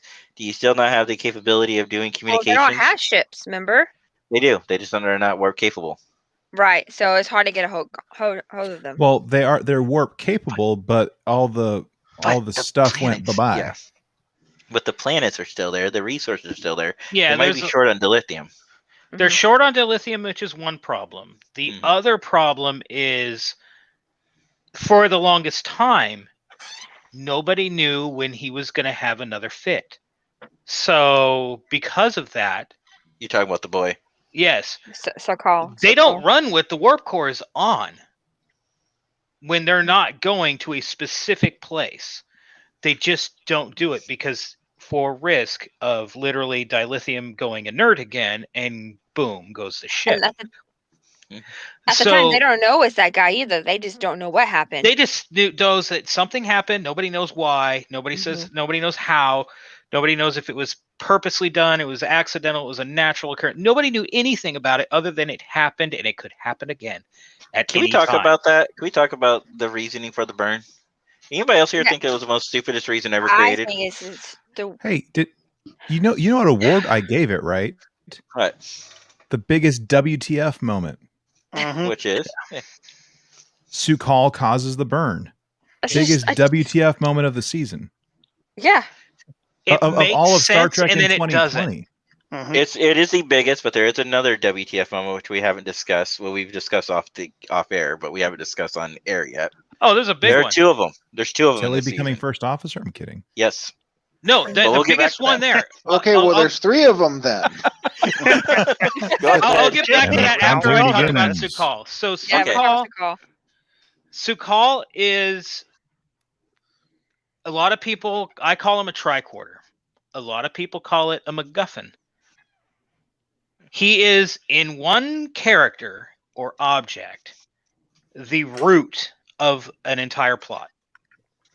Like him being however genetically altered by his family, who were scientists, and the rest of the scientists on the ship, so that he could live in that environment, somehow or another made him, his emotional states have an effect on a planet made of dilithium, and somehow or another that amplifies it and makes it cross subspace boundaries, and it turned dilithium inert for a moment. It's kooky, but it's not any more kooky than other stuff that we've seen in Star Trek. That's just been explained better, I think. I'll give you that. But I rather would have seen something like maybe God, what was her name? Tilly's friend, the queen of Oh. Poe. Yes, Oh, Poe. yeah. I would have liked to see maybe like her great granddaughter or something like that, maybe being evil, and then because she can recrystallize, right? And then maybe Yeah. she reprogrammed, for Active War. That would I think would have been a better story arc or something. But the one that we got was it was really weird. It didn't really seem to fit the story. They had this cool idea, and then, like you said, the biggest WTF moment. Yeah. It's like when you discover what really happened, you're like, this is what happened. Yeah. Another thing as far as with warp travel, that I think people missed is it's explained that in the very beginning that Book's ship has quantum slipstream drive. Yeah. Mhm. But how it works is not slipstream. It works more like the Vaudoirs under whatever the heck they called it, under caverns or whatever the heck it was called. Because they were roots, and the roots could get blocked, or the roots were more dangerous than others. Mm-hmm. It seemed more like the corridors. It seemed a lot more like the corridors than quantum slipstream. All right, and Mike was saying something about that too. Yeah, and they started it out, and they said like it was so dangerous, and it makes sense that it would be dangerous because it was probably, if they were still using warp technology in the 21st or the 31st century and the 30th century, that means quantum slipstream probably never caught on, like they never perfected it, or it just wasn't, there was always a problem inherent to it, and they could never figure out what was wrong. Borg transwarp, I don't understand why we wouldn't have had that technology by then. Like, there's so many other technologies that have been brought up that don't revolve around having a warp core. I think the biggest reason why we didn't have Borg technology is because the more you start messing with their technology, the more you're going to attract the Borg's attention to you. Yep. See, I think they're gone. If they're going to bring in the They're Borg. not gone. They've already made that quite clear. They're not gone. I don't think they're gone in that sense. So I don't think the Borg collective exists. I think the Borg still exist, the people who were in the collective, but I think the collective Janeway did destroy. And now you have ships that are inert because they couldn't handle it. The vinculums went offline or whatever. You have ships that are like that little microcosm in Voyager that they created where it was just the group was their own little collective. Yeah. And there's probably entire Borg ships with Borg drones floating around with full individuality like Laura's people. I think that that's what would have happened after the Queen was lost. But I don't know. That's a different subject. Yeah. I don't know. Speaking of the Borg, I want to hit that real quick. Look at what Seven did. The first thing she did when she got liberated from the Borg, first thing she wanted to do was go back to the Borg. I think what would have happened is, yes, they would have been disconnected temporarily, but the Borg, some members would want their independence, probably the guys who haven't been there long, but the guys, I think of the Borg like a drug, right? Prolonged exposure, and, the more you're addicted to not having your individuality, your own thoughts, your own freedom, and the silence just kills you, they would have made a new collective. They would have brought in a new queen. Star Trek Online actually experimented with this with the character of Rebecca. For those who play Star Trek Online, Rebecca is the character in Star Trek Infected, the Infected Run series. Oh, okay, yeah. Yes, but her characters, helped reestablish the collective again, and they made a new queen, and they basically gave her complete control of the collective. Yes, Addie, drugs are bad. Yeah, absolutely, drugs are bad. I'm using it more as a reference. Sadly, Oregon apparently thinks it's okay to make them all legal, but we're not going to discuss that anymore. Drugs are bad. They didn't make them legal. They decriminalized it. There is a difference. Yeah. Allegedly. I hope to touch the future Borg 900 years in the future Yeah, I've talking about Borg. I've heard that they, we know in season 4 there is going to be another big villain coming about, and I wonder if it is going to be the Borg. I don't think it's going to be the Borg. No, they won't jump the shark again. They got. I mean, this is the thing. Kurtzman, for lack of a lot of people give him a lot of crap. I think the Borg are going to be Picard.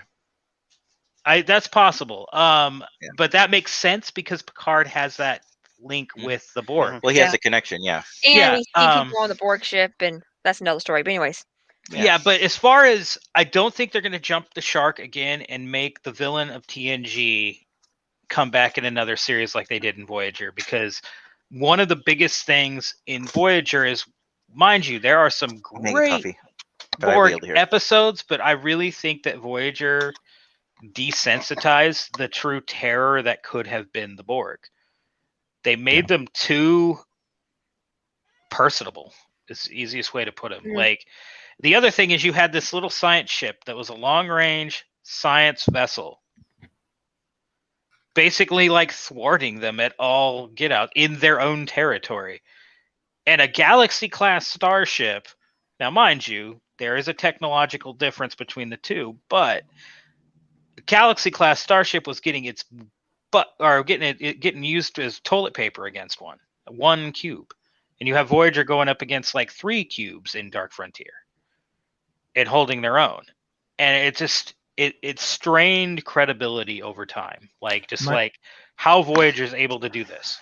The thing that myself and Eric, the guy that we do our show together, is we don't really like the fact that we kept getting essentially desensitized to the Borg. I mean, like you said, like they're this big bad, right? In Next Gen, when we're meeting them and interacting with them, like how the heck are we going to overcome them? And then of course they're the big bad in First Contact, but then we see them all the friggin' time in Voyager. I think it's great to maybe touch on like the stalwarts, so to speak, of the villains within Star Trek, but like I don't want to see a reimagined Borg. Like I'm not too crazy about like the Klingorks, the Californian raisin Klingons. I don't want to see that in Discovery season 4. Okay, I would like to see them touch on it, like maybe like a side part, but I don't want it to become like a villain. I would love to see them come in like an episode. Say what you want about this season of Discovery. I mean, like there's good and bad. Okay, I think we can all agree with that. Yeah. But season 3 was very refreshing for me, in the sense that we got away from the pre-TOS era. I mean, it went from being a prequel to now being like actually moving things forward, just like Picard was moving things forward in the timeline. So knowing that we're 900 years plus in the future now, like let's come up with some like random new big bad villain, like an alien, like hawk looking bird beast thing. Like, I don't know, pick something, but like you have like so much creative license to create these new creatures that can really be directly tied to Discovery and not the other shows that have come before Discovery. I want something new, like Borg. That is definitively 80s, 90s Star Trek, right? Romulans, Klingons. What's that? I said that they just touch on it, not like bring it back, but touch on it. Like, have like, oh, well, something happened with them and now they're way out in the galaxy far away or something like that, They don't even bring it back as a villain. Yeah, let the Picard series have those guys. I agree with Chase. I was going to say one that makes perfect sense to me. So the first villain we had in Discovery in the 32nd century is basically the Orions and the Andorians, which in the original series, the Andorians were kind of like half of them are here, half of them aren't. Like they still had problems like with like the Federation. Anti-heroes in a way. Yeah, you had they were part of the Federation, but you had this like sect of them that were like, no, we don't like the Federation. We're gonna go kill people. So you always had that kind of evilish element with the Andorians. That's one thing I would love to see. I would love to actually see the enemy be someone like the Tholians, or the Gorn, or how about the one we've never seen but we've heard about like 3 times, the Tenzeki. Or the Kasinti. Like, they were original series / Alpha Quadrant enemies that basically became irrelevant because the Federation had become so powerful that it was like, oh, whatever, these are just little empires on the sides, and if they try to pull something, we can just stop them. Well, what about the First Federation? Yeah, well, they didn't seem to be enemies, but who says they couldn't be now? Well, no, the First Federation also, if you remember from Star Trek Online, they established the borders and they said there's future content coming, but nothing's happened with it. But now that you have all these micro colonies across the universe, there's so much potential they could tell. I mean, Yeah, agree, the Michael. Osiris story is pretty much wrapped up, Yeah. mostly. Mm-mm. But Well, yeah. the Kinda. nice thing about Discovery, and I will say this, is they always wrap up their stories at the end of the season. So obviously they're going to have something new. They're going to come out with something. So this is a golden opportunity, and you guys are both right. They're not sandbox anymore in TOS as a TOS prequel. And Pike series gets to do that. and somehow we have to get to the events of what happened in Calypso at some point before the entire series is over. Mm-hmm. Yeah. Everybody here watch Calypso, right? The short treks. Yeah. Do you think Yeah. that Philippa has done some kind of weird wibbly wobbly timey wimey stuff with the Discovery, Speaking of short treks, either in the past or that it's just somewhere 1,000 years removed from the current present that we're in? We just don't know I where think she it's- went though. But you know what I think it's going to be? I think it's going to be probably a time traveling episode where the shift goes into the future like one day, or like for one episode, and then they come back, in classic Trek's fashion. it's like a mirror, but time warp instead. No, because Star Trek's done this constantly throughout all of its shows. It hasn't done it really in Discovery yet. It did do the time jump forward. True. Right. Well, But there's they some always do that points. episode. Or the past. Yeah. There's some points I've went back and rewatched Calypso. So one of the big things is the enemy that he's running from. I don't know if anybody here is familiar with Dune, the actual books. Yeah. Caladan is originally a planet called Caladan, and then later on in the books it's just called Dan. Because in like Ix is not actually called Ix, it's Virinus 9. But people started calling it Ix for IX, the Roman numeral for 9. Yeah. So over time, names tend to get shortened, turned into colloquialisms. So one of the things I noticed was when he's talking about the enemy, it kind of sounds like he's saying Federation, but like, I don't know how you'd put it, like Appalachian-like? Like he's just, yeah, it's like Feresh, like Federation, but like he's just got rid of almost all the syllables and just saying as quickly as possible. First Federation? No, I was thinking the Federation. It is literally the Federation, the one that Burnham is going to help revitalize. But here's the thing: they said that the Feresh were like destroying everything. They were killing everything. Sounds an awful lot like the artificial intelligence people in Picard. And oh yeah, just think of it. It's all timey-wimey. So who's to say that in the 41st century is when that apocalypse happens and someone escapes it and the warning is placed in the past to try to stop it from happening? And maybe that's where we go with Picard. And this is the other thing. It's Kurtzman. So Picard is going to link into Discovery somehow. Even if they just go back in time for an episode. Even if it's something as simple as that, but I think it's literally going to be this race that they've now made contact with the beacon and then shut off, which is very reminiscent of what happened with the Borg. Q sent them, oh, you got to see the Borg, this is what they look like, but they were already on the way. How were they on the way? Because that was the thing that I caught real quick, is in that episode, how is the Borg cube already on the way if they wouldn't have known that the Federation existed unless something had happened? Years pass, and we have Enterprise. And then it explains it. Or you can say it wasn't Enterprise, it was First Contact. Well, it wasn't Enterprise, I don't think. I think they were just looking for an answer. Like, oh, well, we created this loophole, now let's go ahead and try to fill it. Now, here's a problem when they do things like that. Sometimes they suck when they go back and try to fill in answers. Like, I'm gonna jump streams here. Star Wars. They did not need to explain how you got the Force. They did not need to do this whole convoluted, over techno babble of the Metachlorians.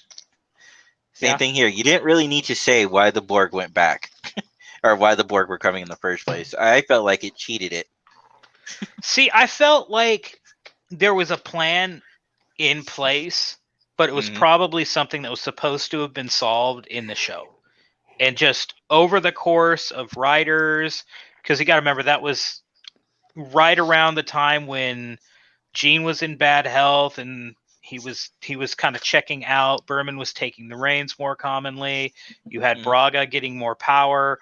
You had all of these changes in that show where stuff just got left to the side. And I think it was something that was reapproached with First Contact. And just said, hey, let's make this the movie. This was a good idea. We had it. We just never did anything with it. Let's do a movie about it and let's add to the movie. But some of that, I think, has happened in Star Trek. A lot of it happened with stuff like Lost. You had it in the 4400. You had it in Babylon 5, where you see things happen. You don't get the full story until later on in the series when they explain the rest of the loop, and the actual cause of the loop. Mm-hmm. And we've seen a lot with it with other shows now too.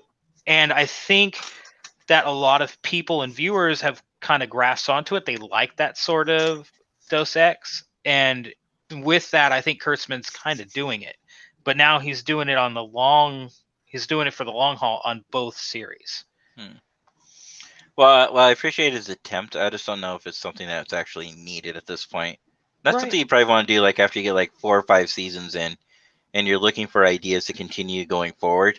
Mm-hmm. Right now, this is the time where they need to be establishing, especially Discovery, because it just re-established itself. Mm-hmm.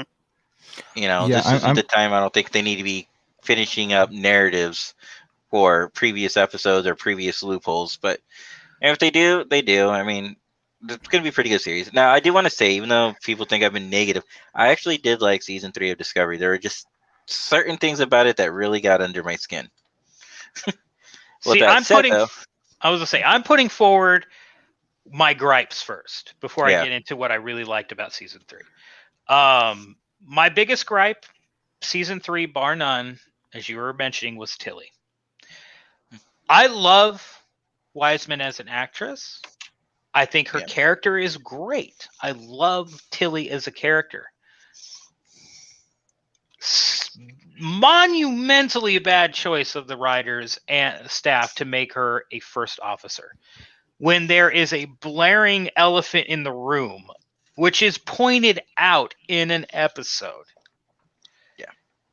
Here we go. Okay, well, you are new to this century and don't know a goddamn thing about it, and neither does anybody of your crew.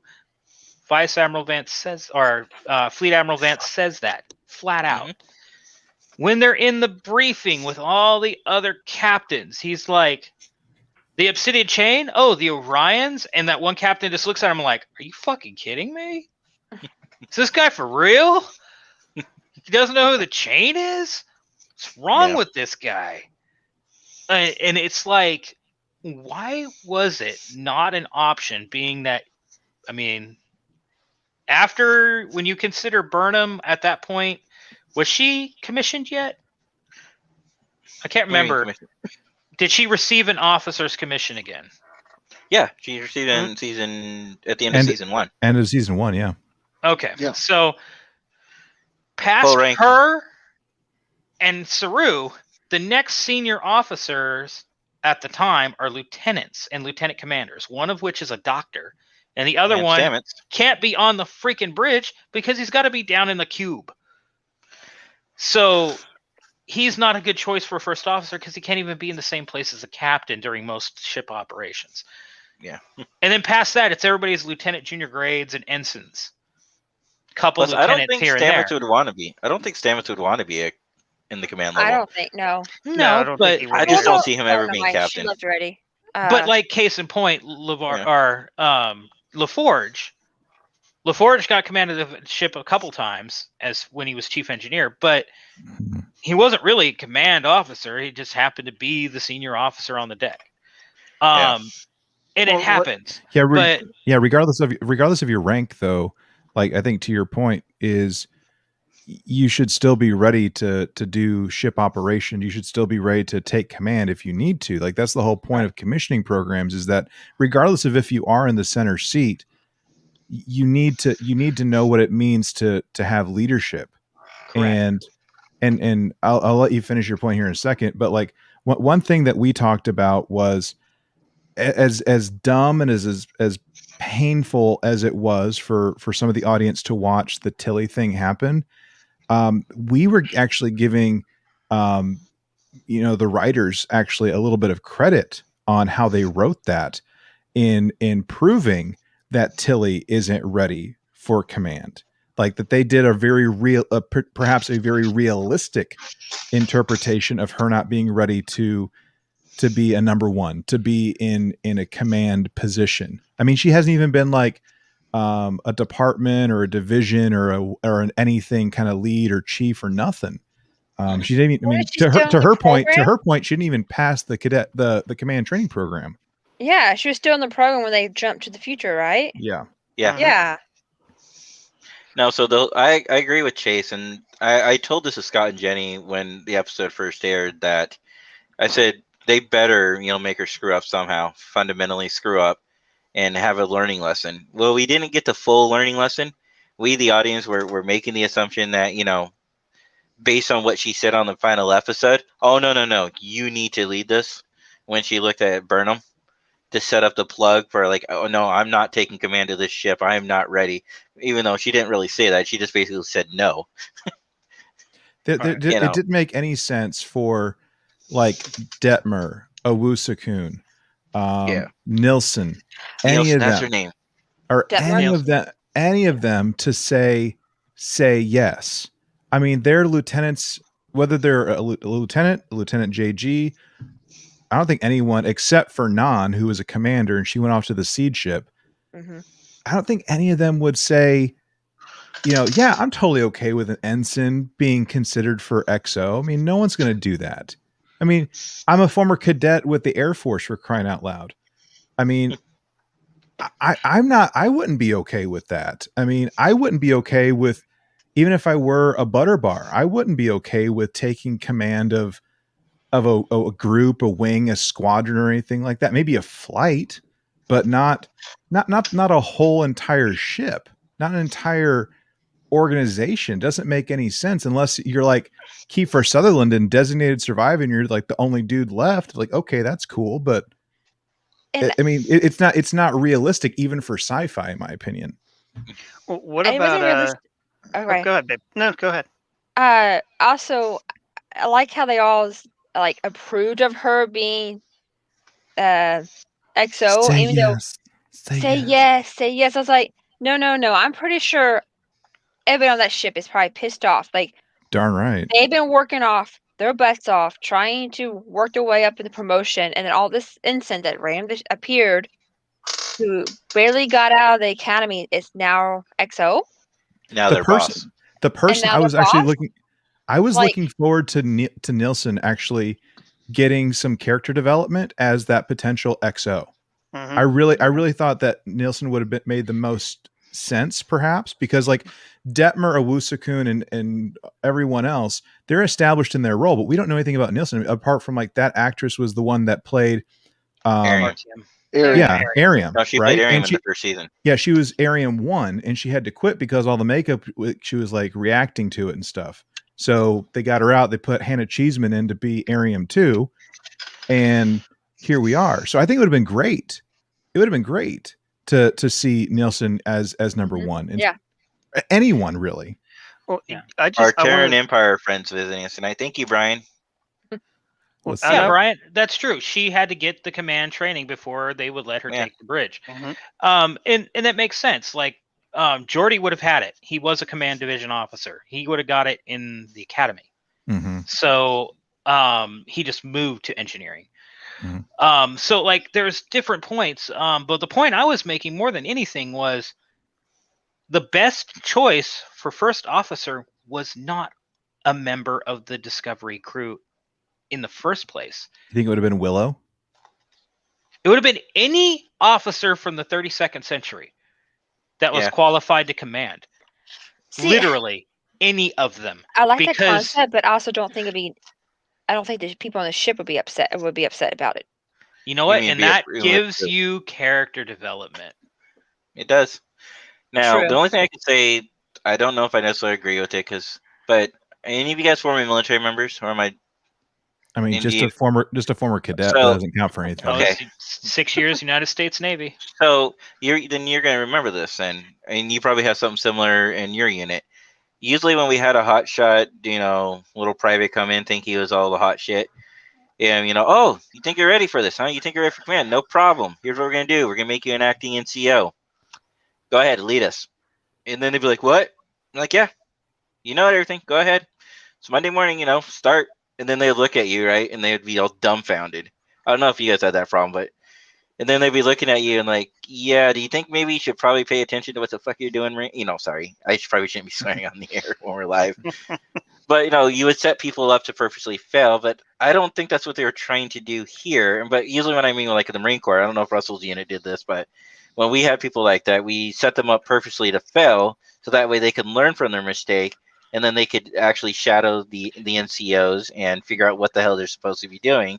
We gave so much crap to, and I can only speak for Air Force, okay? But like with the Air Force, like we had people that were in a Civil Air Patrol in CAP, and they had all that stuff, and they thought that they were, to your point, like like we know all the things because we've been part of the Air Force. I know you've been part of CAP, okay? Nothing wrong with CAP, but like they would act like hotshots and try and boss the other cadets and stuff around, and like the commandant of cadets and like the wing commander would raise Cain and give them a piece of their mind about like, no, you don't know you shit. don't know everything. I mean, I don't know, Russell. We're not doing model arc. We kind of did, but I was in an engineers division, so I was a Fleet Marine Corpsman, so I was Navy, but I was assigned to Marine Battalion with engineers, second engineers actually. So you probably saw something like that from the Marines then. Kind of. It was a little different with engineers. You don't put non-coms in charge of engineers. That's just bad news to bears. Well, no, but you always do it on you always do it with something that that if they fail, it's not going to be detrimental to either the assignment or what was going on. You gave them small roles. We didn't have a lot of that, but we had stuff like that happen in basic training. And like Chase is saying, like a good example, I was a cadet colonel in Civil Air Patrol. I was a cadet master chief petty officer in Naval Sea Cadets, and I was one of the first cadet captains ever in the Naval JROTC system. I went to Navy Basic, and almost nothing I learned in any of those 3 programs was pertinent. And I mean nothing. Even the way we marched was wrong by comparison to the way the Navy marched. I got taught Marine Corps drill and Air Force drill, basically, not knowing it, thinking it was Navy drill and Air Force drill, and no, it was Marine drill the whole time. Because when I got there, we didn't call cadence, we sang cadence, and we didn't march, we strutted. So there was little things like that. But when I first got there, they said, "Oh, you right here, wait, what do you mean week 6? You gotta go take a test." Oh, I'm actually getting paid as an E4 right now. I have to pass my test before the end of basic training to become a 3rd class petty officer. And they're like, "How'd you manage that?" And I'm like, "Well, I was in Civil Air Patrol, I was in Naval Sea Cadets, and I was in Naval JROTC." And they're like, "Oh, okay, well, we'll put you in charge of the division." I'm like, "You can. I really don't want to." And then they did, and I think I lasted a week before they pulled me off, and I ended up being the laundry PO. Like, you don't know. Even when sometimes in the military, they just put you out there to let you fail because they know you will. And they use it as a learning example for everyone else as well. So it's not always when they're just hot shots. It's just like, oh, yeah. Oh, we can use you as an example. You're done. Yeah, so I mean, so we got a little bit of that with Tilly, and I'm glad that she was humble by the end of the series, swinging it back to the show. But I'm pretty sure she's still the first officer going into season 4. Oh, she is. She is. I can But guarantee I'm pretty sure that Burnham is not going to trust her, and that she's going to be acting like big mother hen. Like, no, you need to do it this way, and we might. I'm hoping this is what we see. Like Burnham's like taken under her wing, and then like halfway through the season, maybe Tilly be like, "I got it now. I got it." Like, stop pestering me, Mom. I'm hoping we see something like that. Because I'm hoping at we this see. point, Oh, I was gonna say I'm hoping we're see season 1 TNG kind of stuff where. Anybody remember, like in season 1 and 2 of TNG, Riker did most of the away teams, and then over the course of it, Picard like took over, and then it was just Picard all the time. Depend on the away mission, though. Yeah, it did depend on the away mission. If there was a pretty woman on the planet, Riker would be there. So would it be like a pretty man because there's 2 females? Like Riker would still be there. But they're all nice. I mean, this is true. If there was a chair he could step over on the planet, he would be there. See, there he is. He's already here. God. But the whole point is, like, I would like to see that. I would like to see Tilly be the one, like, going and leading away missions, and for once the captain stays on the bridge of the ship. That would be kind of Burnham's going to get bored real quick doing that crap. Oh, I'm not saying she won't. I'm just saying it would be refreshing because, like, I don't even remember how many times, like, in Deep Space Nine, literally the entire crew was the away team. Every time. Like, I'm like, who is flying the Defiant? Worf. No, he was on the planet. He's on the planet. They're all on the planet. Some random lower deck. Or he was in the prison. Or he was in the prison with Bashir at the time. And it's like, who is in the command of this ship? Like, at any one say in time, it's like, Major Kira's back on the station with Odo. So, and they're on the fruit. There's like, so the ship's just up in orbit, just going around. Nobody on board no more. No, it's being commanded by the the chiefs. Like your chief petty officers. It's a lower deck person who got special. No, not a lower deck. No, to answer your question, I think it would have been like somebody like Miles O'Brien's character, a chief, because the Defiant did not have that many officers to start with. So if they're all on the planet, then it's probably being commanded by like the chief of the boat, which we never saw. There's probably somebody that's in command of it. Yeah, I mean there was obviously someone in command, but it wasn't like normally it was always an established character was in command of the ship. As far back as you couldn't go, pretty much. And then Deep Space Nine was just like, nah, we're gonna put them all on the planet. They're gonna be all on the planet tilling crops. Stuff like that. Like just you're talking about that episode? Yeah. So now, well, we lost Chase for a minute. I think Chase, I think he stepped away for a minute. Yeah. But the whole point is, like I was saying with Tilly, is great character, great actress. I just think that based on like what they should have probably happened is they should have brought on a member from Starbase One, probably the chief of security woman. I cannot remember her name. Bring her on board as the first officer because Vance could probably afford to lose her. Yeah, I got one too. And just have her character and have that angst, have the crew like not like her, have the whole having to warm up to her.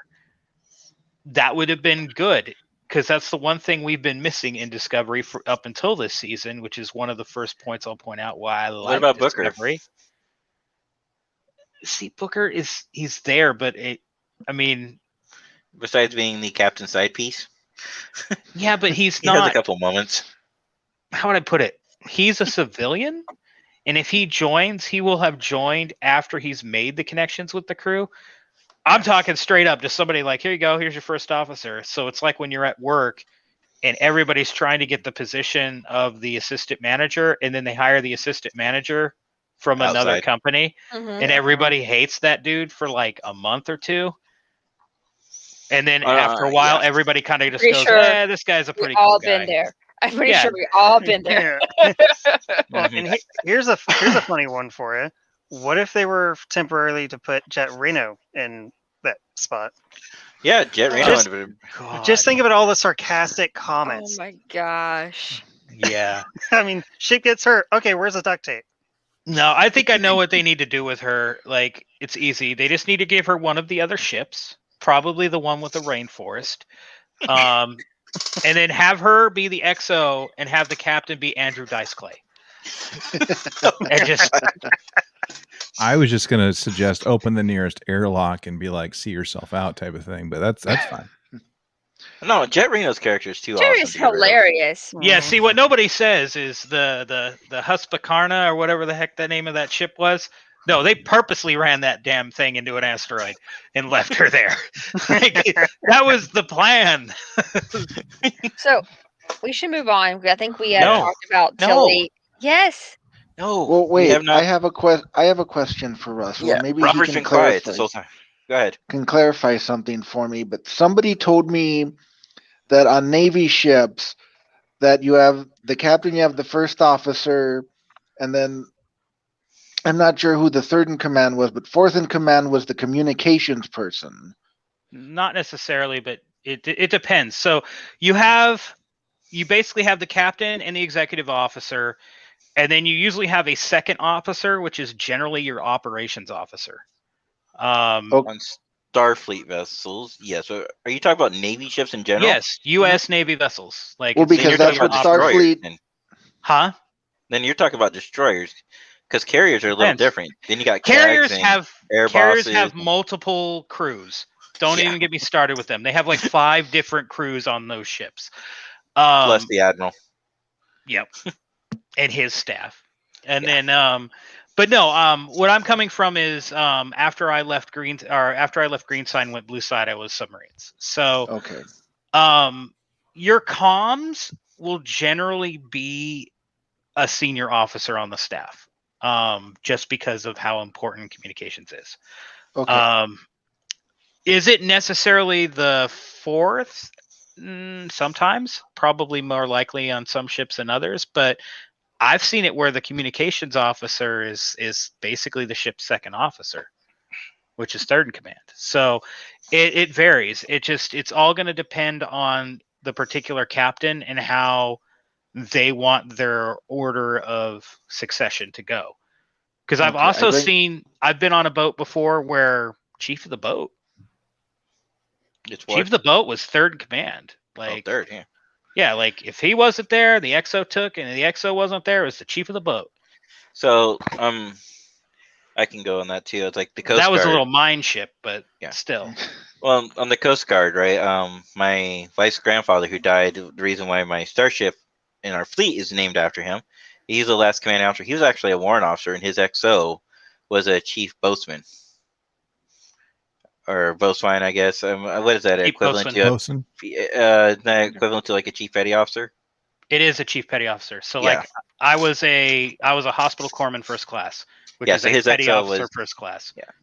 So his XO would be that, and if the XO ever got his own commission or his own ship, he would have been commissioned to a warrant officer in that particular group. Generally, yeah. So it does happen. I mean, you can actually have, enlisted as XOs too, or in some cases, when his ship retired, it retired 6 months before he did, but he was still listed as the last commanding officer of the SS Columbia River. But his XO assumed temporary command of the ship for the last 6 months and had it officially decommissioned. They tried to get the ship and the captain decommissioned at the same time, but the buoy that replaced the ship wasn't ready yet. So instead, Harold Wayne Moorhead, which is his name, was still identified as the last commanding officer, but the chief was in command, or the boatsman was in command for the last 6 months. And he did come back, I guess, because I've heard the stories from them, but he came back on the last day when they decommissioned the ship and bring him back. Can I ask what is it? We haven't got to that point yet, Brian. The first problem with the detached nacelle is it doesn't make any sense. Like it doesn't. It reduces I mean- the mass so you maneuver quicker. But yet You're we in name a Purple Bamble. space. The ship could be a brick. We've determined this. The Borg. and it doesn't matter. You know what I think they saw? I think they say, oh, look, they got this cool game called Star Trek Online. Look what the Iconians have, all these floating space parts. You know what? 32nd century, let's have floating space parts around ships. I think that, that's probably the main reason. I don't even understand how the Seeking stuff works. It's like they're going at impulse and all this. I'm like, what? They have to put an impulse drive on the stinking nacelle? Well, I think it's Republic Metal that like stays up and then. Now we need a deuterium reactor in a tank, and then Well, and they pulled a BSG too when they jump, the nacelles, who knows, go right back. They attach onto the ship, and then it jumps, and then they detach again. Yeah, there's a reason for that. Because remember what happened when they didn't do that? The whole ship broke. That was a structural member. When it came back together, it enclosed everything and made it all nice and like tight and compact where it's supported. But they wanted to make it where they could expand out so that they could have all the flight bays have full openings. Like, it makes perfect sense from the point of a ship, but I mean, no, yeah. Why make the ship with that blaring of a fault? But I wouldn't mind the little neon lights that we see in his picture, but I don't like the detachable nacelles either. It's like, why'd you just stop there? Why not detach the saucer? You know. And then somebody just run into the ground. See, the best one I saw too was the one where somebody told me, no, well, they're still actually attached. It's just the programmable matter is turning into That's what I thought it was. Something else that you can see right through it. I'm like, then why don't you make the whole ship out of it? It's like planes. If the black box can always survive the crash, why don't you make the whole damn plane out of black box? Okay, so we have 2 of the 4 what the F moments. So what do you think is the next one? What's the next one? So we talked about Tilly. We talked about Su'Kal. Yep. Talked about Su'Kal. Yeah. Mm-hmm. I'm trying to think what the third one is. We find out what all the replicated food is actually made out of. Yeah, they finally confirm it. It only took for this long. But they did that in Enterprise. I mean, like, Trip even did the talk to a kindergarten class about it. Yep. To a point. He said that replicated things, and he said, like, what do you replicate? And he said, we replicate all sorts of things like valve sealant and coolant and this and that. They never said food. And the other thing is they didn't have food. They didn't have food replicators. They had protein resequencers that did certain things. So, like, with the name protein resequencers, it makes sense that they needed protein in it to begin with to resequence into other proteins. So are we saying poop is protein? Mm-hmm. Actually, it is. There is protein in it, yes. But the whole point is like, it's never 100% clear, and he avoids the question. Sammy, Vance just comes out and says it. Sammy, if you're watching this, we're never using replicators on our sim again. All the replicators get pulled out of all of our ships. Is that why Mariner has to empty out the containers to go take them to the replicator? No, that's because Riker's been there. No, because remember, apparently the replicator is the only bathroom they have on the ship. Yeah. I don't understand why they have bathrooms. We've seen it in Star Trek for the longest time of them like transporting and like removing phasers from people's hands. So are you saying that instead of going to the bathroom, just transport it out of you? Well, I bet you that's what they're typing when they're not doing anything. Okay. Because you notice how they're on the bridge and they're just not doing anything, but they're still like doing stuff. That's what they're doing. They're beaming it away. I'm glad you brought up the transporters, or not transporters, but transporters made me think of the turbo lift. This isn't a real what the fuck moment, but it's a why did you do this moment kind of thing. Because it's what they did is, for those who don't know, moment. It's it doesn't make sense moment. Mm-hmm. Yeah. It's like, no, it does make sense. It's not that big. It does make sense. They had a major upgrade. So we did see the turbo lifts in season 2, I think it was, we saw the outside of the turboliths, or it was on the Enterprise we saw the turboliths. I can't remember which. You see the turboliths in Discovery as they walk down the hallway.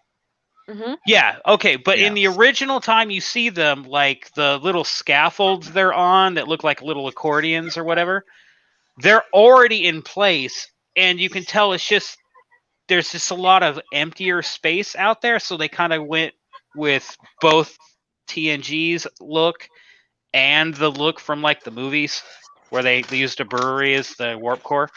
So you have this large expansive areas.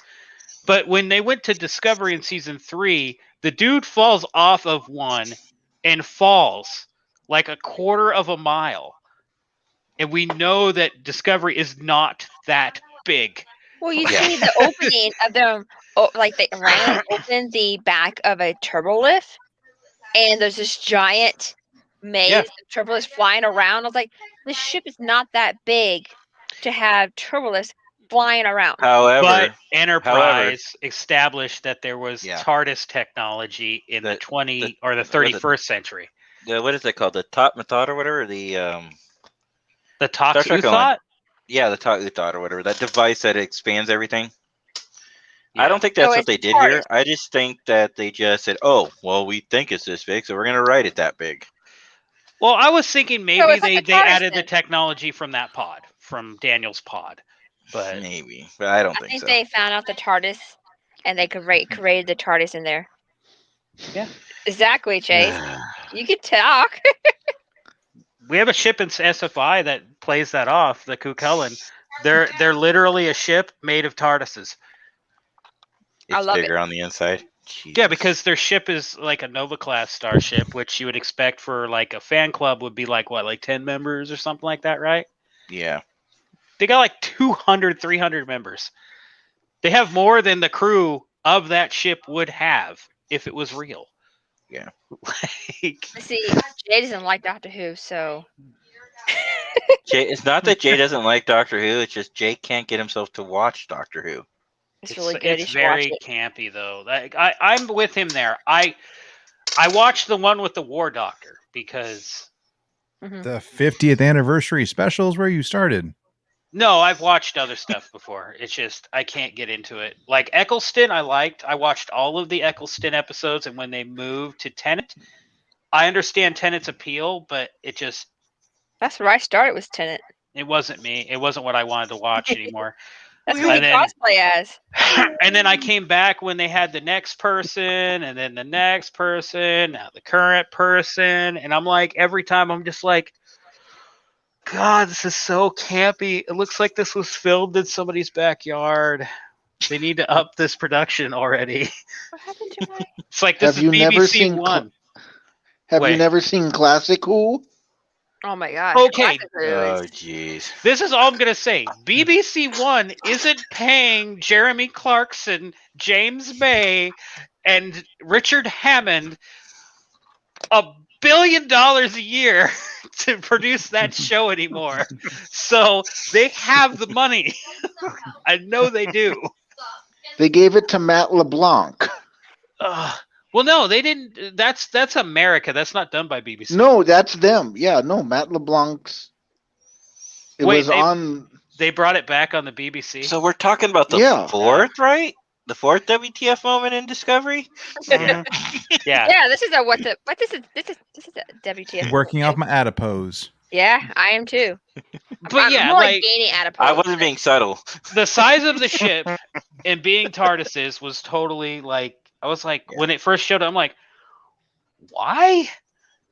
And then the other thing is, why have programmable matter become the little scaffolds if the turbolifts are going in the same exact path that they always have? Like, why change that? Like, why have it be programmable matter? Why add another cog that can totally screw you? Especially speaking, you're in the turbolift and the programmable matter fails ahead of you.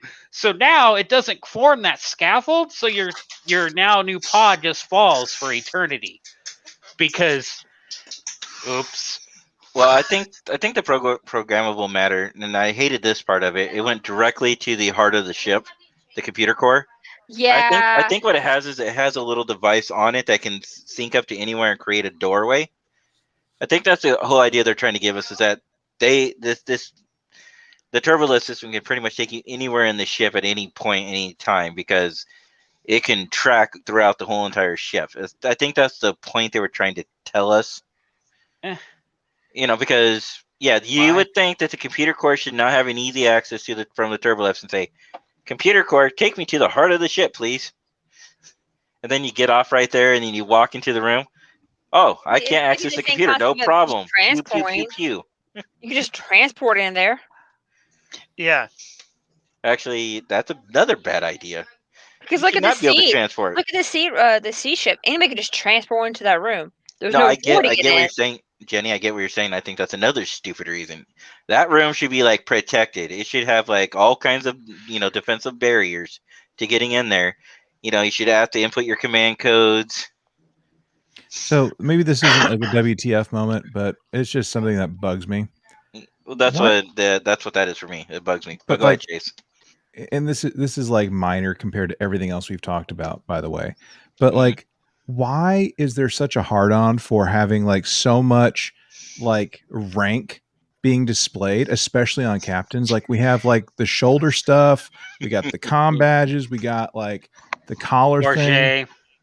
Like why do we have such a hard on for showing rank? It doesn't make any sense to me.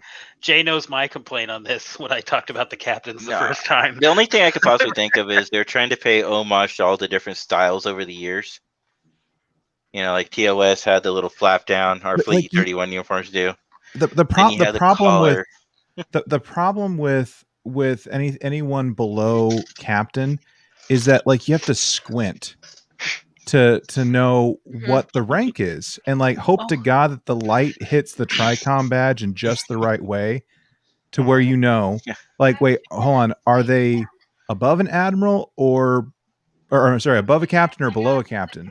Because like the only thing that really distinguishes it is it gold on top and bottom or just on top? Because if it's top, then it's captain and below, or Commodore and below. Well, I did have with the uniforms. But like I looked, I at the end of the season finale, I purposefully looked because I could have swore that like the weird "Just Do It" logo that they have like for their collar. Nope, just captain. Like I could have swore that there was originally rank on there, and no, it's not. It's all the same "Just Do It" swooshes. And you have to really look. And, we finally know for sure that Awusa-kun is a Lieutenant JG. I'm pretty sure she's a JG. Detmer's a lieutenant. Yep. And I'm like, good golly. But of course, Burnham and captains and above, we know that they are what they are because they wear their friggin' Lego brick thing and their like epaulet whatchamacallits and their funky Tricom badges. I mean, we're Starfleet is, but it is not a military organization. Like you don't need to show that much friggin' rank. It's bothering me for some reason. Oh yeah, it's minor. I know it's minor, but like it's just it doesn't make sense to me.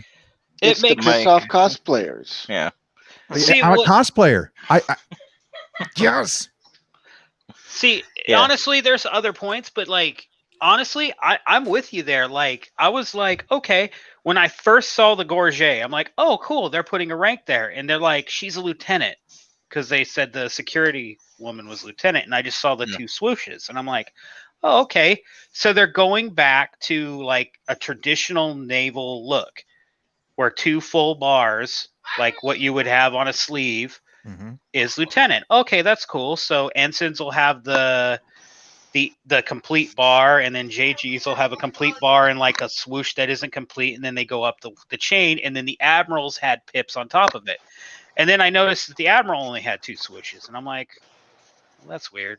Oh, maybe it's something with the fleet rank or the flag ranks. And then as time goes on, we see it, and it's like, no, it's just they only wanted to 3D print so many of these things, and they just didn't want to do it. Maybe we'll get something in the future. No, but I like what Mike here said is, why is so much wasted space in a ship? I mean, the ship is 99% space, if we're to believe what we saw earlier. Yeah. I mean, mind you, don't get me wrong. If you ever look at an actual plan or deck by deck plan sheet for the Enterprise D, yes, literally 90% of that ship has no purpose other than storage and living spaces. There is in the saucer on any given level, there's like a lounge every 500 feet. Mm-hmm. Like the fact that everybody goes to 10 forward, who knows why? I guess it's because Guinan just mixes an awesome drink, because literally outside every single room, you can walk 30 feet in any direction and find a crew lounge. Because they're everywhere. Those badges hurt my eyes just looking at that from your screen. Yeah, I don't like any of them. The other thing that pisses me off about them is Fleet Captain. I don't even understand it. You mean Commodore? No, they have Commodore, which is the first Admiral rank. No, the Fleet Captain one it's like a flag one. It has a gold delta and a gold poop. I don't know what you want to call it. And then it has, starting from the top, it has a gold pip, a black pip, and a gold pip. That's weird. Doesn't make any goddamn sense. So I was like to the point where when I got asked by the woman in China making all the pins and the different uniforms, Wilai, she asked me, like, well, should I make this thing? And I'm like, make it because there's somebody out there that's going to want it. But I'm going to tell you right now, the one you need to make is this. It's going to be 5 gold pips with the silver bottom. Make that one, and people will buy it. I guarantee it. And she sold more of those than the actual Fleet Captain one now. Okay, another minor thing I hate here is, why do the Admirals' uniforms both have a flat level bottom, but the officers have that down? Unique little, I always wanted that too. That's not unique. Like it. You like it? I like it. I don't mind it. It looks like you zipped your jacket wrong. Yeah, yeah. Well, the Admiral has like this weird split. Like, why do you need a split right there? Like, it's not a dress, so you don't need so you can pee. So just for guys, no girls? No, for convenience. I don't know. They could have put them all in onesies and just laughed. I don't know. Like of these uniforms or jumpers. Like, I'm a big fan of, like, even though they look like pajamas. I'm a fan of the operations and the medical for this uniform. This is science, right? Because medical's white now. Exactly. That's what I'm saying. Like, I like the white. I like the white stripe and the gold stripe, and of course I like the Admiral uniform. But like the red and the blue, I'm just like, not too crazy about. But the Admiral's uniform, doesn't it look like Bajoran? Bajoran, yeah. Mm-hmm. Bajoran militia, yeah. Mm-hmm. Yeah. 100%. Yeah. Yeah. Anyways, I think as far as the uniforms go, there's another big gripe I have. So in Star Trek history, if we ignore Discovery completely, right? Who can answer when was the only time we had ranks on the pip or rank pips on the comm badge? That was that Future Imperfect, basically? Which was fake. Yeah. It was fake. And then in one parallel universe. So it really doesn't happen that often. And then Discovery comes along and puts rank pips on the comm badge. Okay, cool. And then all of a sudden they go back to it after literally almost 1,000 years. They go back to putting pips on the comm badge because we know in the 29th century they didn't do it. They still had them up on the collar. Mm-hmm. And then the other thing is white as a medical color. That's only a Discovery thing. And again, it stopped getting used, and then it came back 900 years later, because again, it was not used in Relativity. So it's like, wait, they spent way too much time trying to make it Discovery in the future instead of thinking about the canon and just expanding from the canon. Well, it's also 900 years in the future. One could argue that things progress over time. Indeed, yes. Well, like, look at how many times, like, cars, for example, right? every few years they decommission cars and then they bring it back, like the Bronco, for example. The Ford Bronco is coming back. I know Jenny's not a big Ford fan, but they decommissioned it. Now they're bringing it back. They're giving all these customization options. Maybe it's something similar for ranks. It could be. They go through these Look at different ways. clothing. Look at And the clothing clothing. too. Clothing, you know. Bajoran style Admiral uniform. Yeah. Yeah, and then the other thing was like in the 29th century, the divisional colors had changed for a third time. Mike brings up a good point here. Yeah, oh yeah. Okay, but you know why? It's the same reason why chef uniforms are white. Why are chef uniforms is white? They're gonna get dirty really fast. Because white looks clean and crisp, and that's what you want. When you go into a restaurant, you want a white chef uniform, because mentally you go, oh, that person's clean and crisp looking. So when you walk into hospitals, what do you see? You see somebody wearing a white lab coat, because we perceive white as being clean. Unless you're doing surgery on the Enterprise D, then you're wearing red. That way you can hide blood. Well, wait. In the hide the motion blood. picture, Hide the blood. In the motion picture, McCoy's wearing all white. Mm-hmm. Yeah, but that's just a uniform. That's not his divisional color. His divisional color was mint green in motion picture. And then in Relativity, I don't think we saw any medical personnel on that ship. If we had, we've only seen the three colors. They only had three colors. So sciences, engineering, and command, which had all been flipped again. All funkeried. Like it was like blue, purple for command. Red was engineering and security, like the original series. But then they had gotten rid of ochre completely and they replaced it with like gray green for sciences. But yeah, I think we kind of hit the topic on the colors. Yeah. I actually, before we get into our next pet peeve, let's talk about Brian's pet peeve. Do you think Starfleet headquarters would leave Earth? That question was already answered in this season. They already did. It had to. Yeah. They were kicked off Earth, basically. They really had no choice. Orders. Or do you mean will you think they'll come back? Maybe he means will you think they'll come back? Why would they at this point? They're already established in their own area. They have the ability to protect themselves. And Earth has already proven that it can't be trusted. Not to knock down our own planet, but no, they can't because like Earth has already said, we don't need the Federation to protect us. And they they had these preconceptions already in their heads. But then they realized more of the Terran. Yeah, but they realized at the end of the episode that they'd made a major mistake. Well, and I do have shorts on for anybody who might ask. I'm not in uniform, so prove it. None of us are in uniform tonight. I am. Come on, yeah, somebody. Robert's in uniform. You are? Oh, I guess your red sweater is a uniform. I mean, I can go put on whatever uniform you want me to right now. Well, wait. Can you put on your Hello Kitty uniform for us? Go put on Tenet. You weren't supposed to say that. Oh, sorry.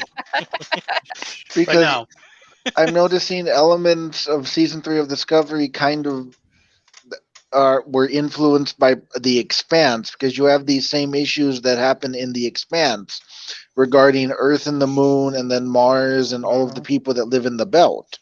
Mm-hmm. To a point.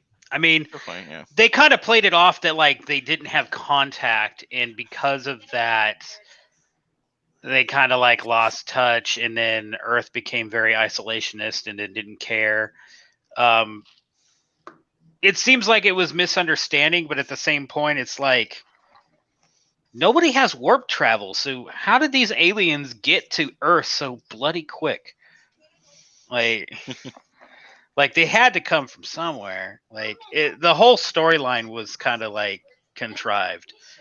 What did y'all think about them hiding the fact that they're from the past when they come into the future? And then slowly throughout the season, they kind of spill the beans to anybody. Well, there's a big reason for that. There's a big reason. They address it in the third episode. I mean, they address it in the third episode. You can't. What they should have done in advance should have done from the beginning is, you're from the future. We're going to send you back to the past where you belong. No, that's not what they do. I know it's not, but that's what they should do because of the temporal accords. They can't do it because of the temporal accords. They explain it. They explain it they later do. when they talk about the Betelgeuse. Oh, go That ahead. they couldn't send him back because the temporal accords wouldn't allow it. So he was basically forced to die because they would not send him back. Okay. I don't know. I mean, we see a lot of times in Yeah. temporal investigations where they're like cleaning up the timeline. Relativity, for example, is sending people back all the time. Case but the in one point, thing that they established what? So 4 times you can jump before you start getting psychosis. it depends. So it was temporal psychosis. It wasn't necessarily how many times you jumped. It was how far and how many times you jumped. So in the example like that Braxton had is because Braxton was jumping back and forth centuries. But if you only jump back and forth a couple decades, it's not going to really screw you up that bad. It's what they kind of imply. But no, the temporal accords must have been followed very, very well, because one of the biggest problems in the 32nd century is we don't have the means to get from point A to point B effectively. Bullshit. Yes, they do. In the 29th century, 300 years prior, they had the ability to take someone from any point, anywhere, apparently, take them to wherever they were, and then send them to any other point they want. Because they did it to Seven. They pulled her from the Voyager in the Delta Quadrant in the 24th century. They pulled her forward into the Alpha Quadrant in the 29th century, and then sent her back to Utopia Planitia in the 24th century. With no issues. Like, they were just able to do it. You could remove the time portion of that and beam someone from Earth and beam them directly to Andoria, and just make it where the start time and the receive time is the same, so that nobody time travels. I hear what you're saying, but I'm wondering, and they didn't really, I don't think they adequately explain this, but maybe there is some rule established where they can't do time travel anymore. It is. That's the temporal accords. They aren't allowed to use that technology anymore. Yeah. And they follow it to a T. No, I'm thinking a little differently, because you would think that with the world being the way it is and you can't travel anymore, that they would have like, oh, screw that. We're gonna use the drive portion of that to jump from point to point, but in our own timeline. Right? You would think they would do something like that. But no, I think it's something more sinister. Maybe the temporal investigation is like, oh, no, we're not dealing with you guys anymore. We'll be around if we need to be, but they're they're kind of like doing their own little thing. Maybe, but then they would already know about Discovery regardless of if anybody had said anything. So why was nothing done? So I'm thinking, this is just me speculating, but remember I was telling you about Calypso in 1,000 years. Maybe we will get to see temporal investigations come into the next season. It's just pure speculation. I could be completely off base. Maybe. And maybe they will say, oh, yeah, this ship went 1,000 years in the future because it wasn't supposed to. And maybe temporal investigations comes in and says, you need to go back. You're supposed to be where you're at. I would like to interrupt our regularly scheduled programming. For tangents? Yes. Yes. Yes. It's been too long. No, but seriously, like, we've been kind of hovering around like these WTF moments and like the things that just we're not picking up what they're laying down, so to speak. Right. I'm just curious. Peanut Gallery, okay? Captain Scott over here, I mean, he's looking all captain-like and staring off into the great beyond. What? Who put that? I didn't put that. Lily did, by the way. Lily did. But anyways, Captain Scott over here is looking off into the final frontier of some kind, and so is our red sweater man. I'm curious for these two gents what their one of their favorite moments from season 3 has been. If we can just maybe talk about like some favorite moments. Yeah. Okay. Which one would you like to start? I don't care. Either my pretzel man or the fashionable sweater. I don't really care. Go for it, Robert. Oh, geez. Favorite moments from season 3. Or any moment. And it can't be when it ended. Okay, let's not. No. That cop out is not allowed. By the way. I really did like the 2 episodes set in the mirror universe. Okay. Why? For me, well, because it was a nice twist all of a sudden. Okay. And I'm thinking, well, are we gonna see Jason Isaacs again? Are we gonna see Lorca? Are we gonna see Rekha Sharma again? Which we did, but she didn't have any speaking lines. Okay. Okay. For me, one of my favorite moments is when Discovery gets to Starbase and they're allowing them in, and you see the USS Nog. It was a touching moment. I love that. And Voyager. And Voyager too. Yes. The Voyager J. And they make it so announced that I'm curious if they're gonna bring it back in the next season of some way. Robert, you read that comment? Yes. Thank you, Brian. Brian, as far as jump gates and Disco Week, I think we're going to move on from that topic. That could be a separate conversation that could last hours. All the potential possibilities of what they could use instead going forward. But I like cases. Go ahead. Yeah, sorry. I won't go back to what we like, but I have one question, and I'm just curious because I'm rewatching it and I realized we never got a closing line or a closer on Detner's mental issue. I don't think we will. You don't think it's going to be chance for something else? No, I think it's no. It's going to go. No, I think that's one of the points they left open for 4th season. It's character development because the character's not perfect. My biggest issue with that, and I don't want to get into the nitty gritty because I did that whenever I was discussing this episode a while back, is for anyone that doesn't know my day job, I'm a professional counselor. I'm a licensed mental health counselor. And what she goes through, you do not get over in the span of a few episodes. And in the span of a few episodes was 2 days, basically 3 days, maybe a week. Yeah. You don't get over that like that. I honestly hope they don't get her over it because. But the thing that they do as kind of like a nod to she's over it, which I could maybe chalk up to post-traumatic growth, which is a real thing, is whenever she goes all Millennium Falcon, with trying to fire on the Viridian. And I'm like, okay, I'll give it to you, I guess. But if that's all they're going to do to give her resolution for whatever the devil is going on, that I'm not okay with that. I think with that, I think you're right. I think the reason that she was able to do it on the Millennium Falcon is because I think that the post-traumatic stress is less in the fact of her feeling that she's going to fail at something specifically, but that she's going to fail and it's going to cause the deaths of the crew. She's on the ship and there's only her and one other person and a cat on it. But here's what I like about the character.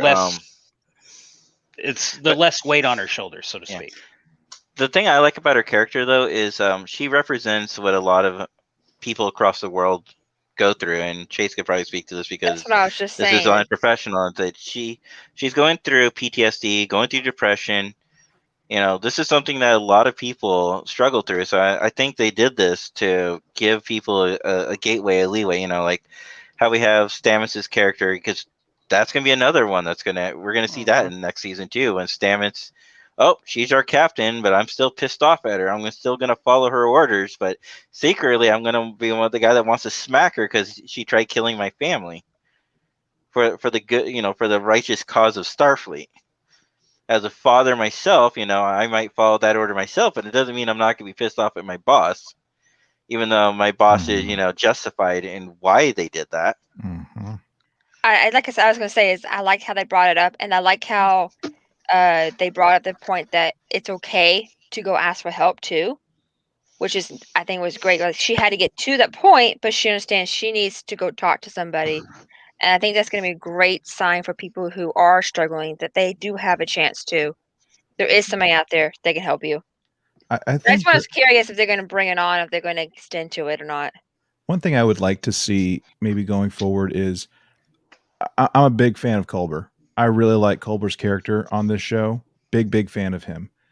And he's not the chief medical officer. That's Dr. Pollard. That's the chief medical person. So I would like to see maybe he's like ship's psychiatrist or ship's counselor or something, because he I mean, the way that they wrote him and like the interactions that they did, I think he played it very well, and that it would give him some character growth and more opportunity to do stuff now that we're rebuilding Starfleet. We're out of time, folks, and now we're getting used to this new time. I just think like a ship's counselor would make the most sense for him. Like make him a ship's psychiatrist. I mean, he's got a medical degree. He can do it. Why the heck not? Well, the second season they started planting the seeds, that his position was changing. Sure. And you do see him. He's talking to Giorgio. He's talking to Detmer. Yeah. So yeah, it is a natural progression, Chase. You're absolutely right. And I think that is one of the better story arcs. I think we make a great therapist. Yeah. Plus the fact, that the other stereotype that people go out there is like, oh, well, I'm not trying to be stereotypical, but like a lot of people say, well, gay people can't really contribute. That's a false lie.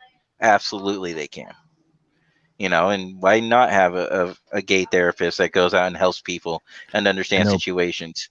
I know plenty of gay therapists here in the 21st century that can do it just fine. Yeah, I know, but I'm saying, but in our today's society, right, people say, "Oh, you're gay. You can't help me. What do you know about my personal problems?" Kind of perspective. We're seeing it on TV. It's like not only is it the fact the character's gay, and and it's not a big deal in the 32nd century or 24th or 23rd for that matter. Mm-hmm. Mm-hmm. The whole fact is like this. He can help. And we can look beyond the typical stereotypes and actually work on whatever the root cause of the issue is. And I really like that. It's one of the great things they did do this season. Why am I getting a phone call at 9:00 at night? That's an excellent question. Why do you still have a phone with a ring like that? Oh, I don't know. Anyways, why he... better call Mako. Would you like to switch to MCI? This is a different little question that relates.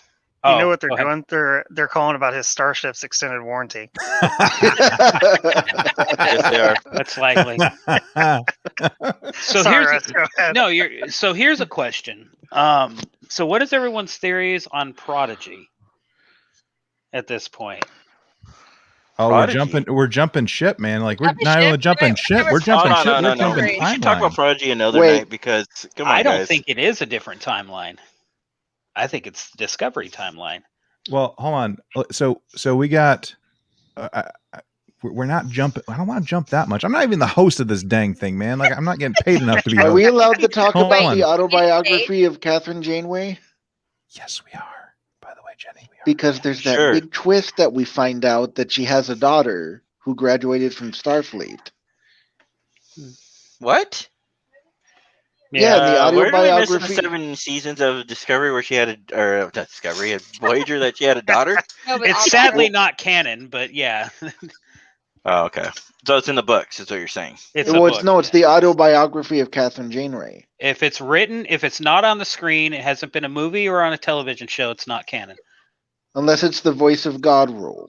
Hold on. Hold on. That is a bold-faced lie. What you just said is a bold-faced lie. Ready for this? Canon. 100% canon. Ready for this? No, not canon. Canon. No. Not canon. No. Yes, they are. These are CBS. Not from CBS. No. CBS literally clarified. These are canon. No, they're not. The authors of the book said they're not. They are. Why? I agree with Chase, but go ahead. They are authorized by CBS All Access, and there's Kurtzman dedications in here. Kurtzman stuff in here. These are authorized canon directly connected to Picard. These are canon.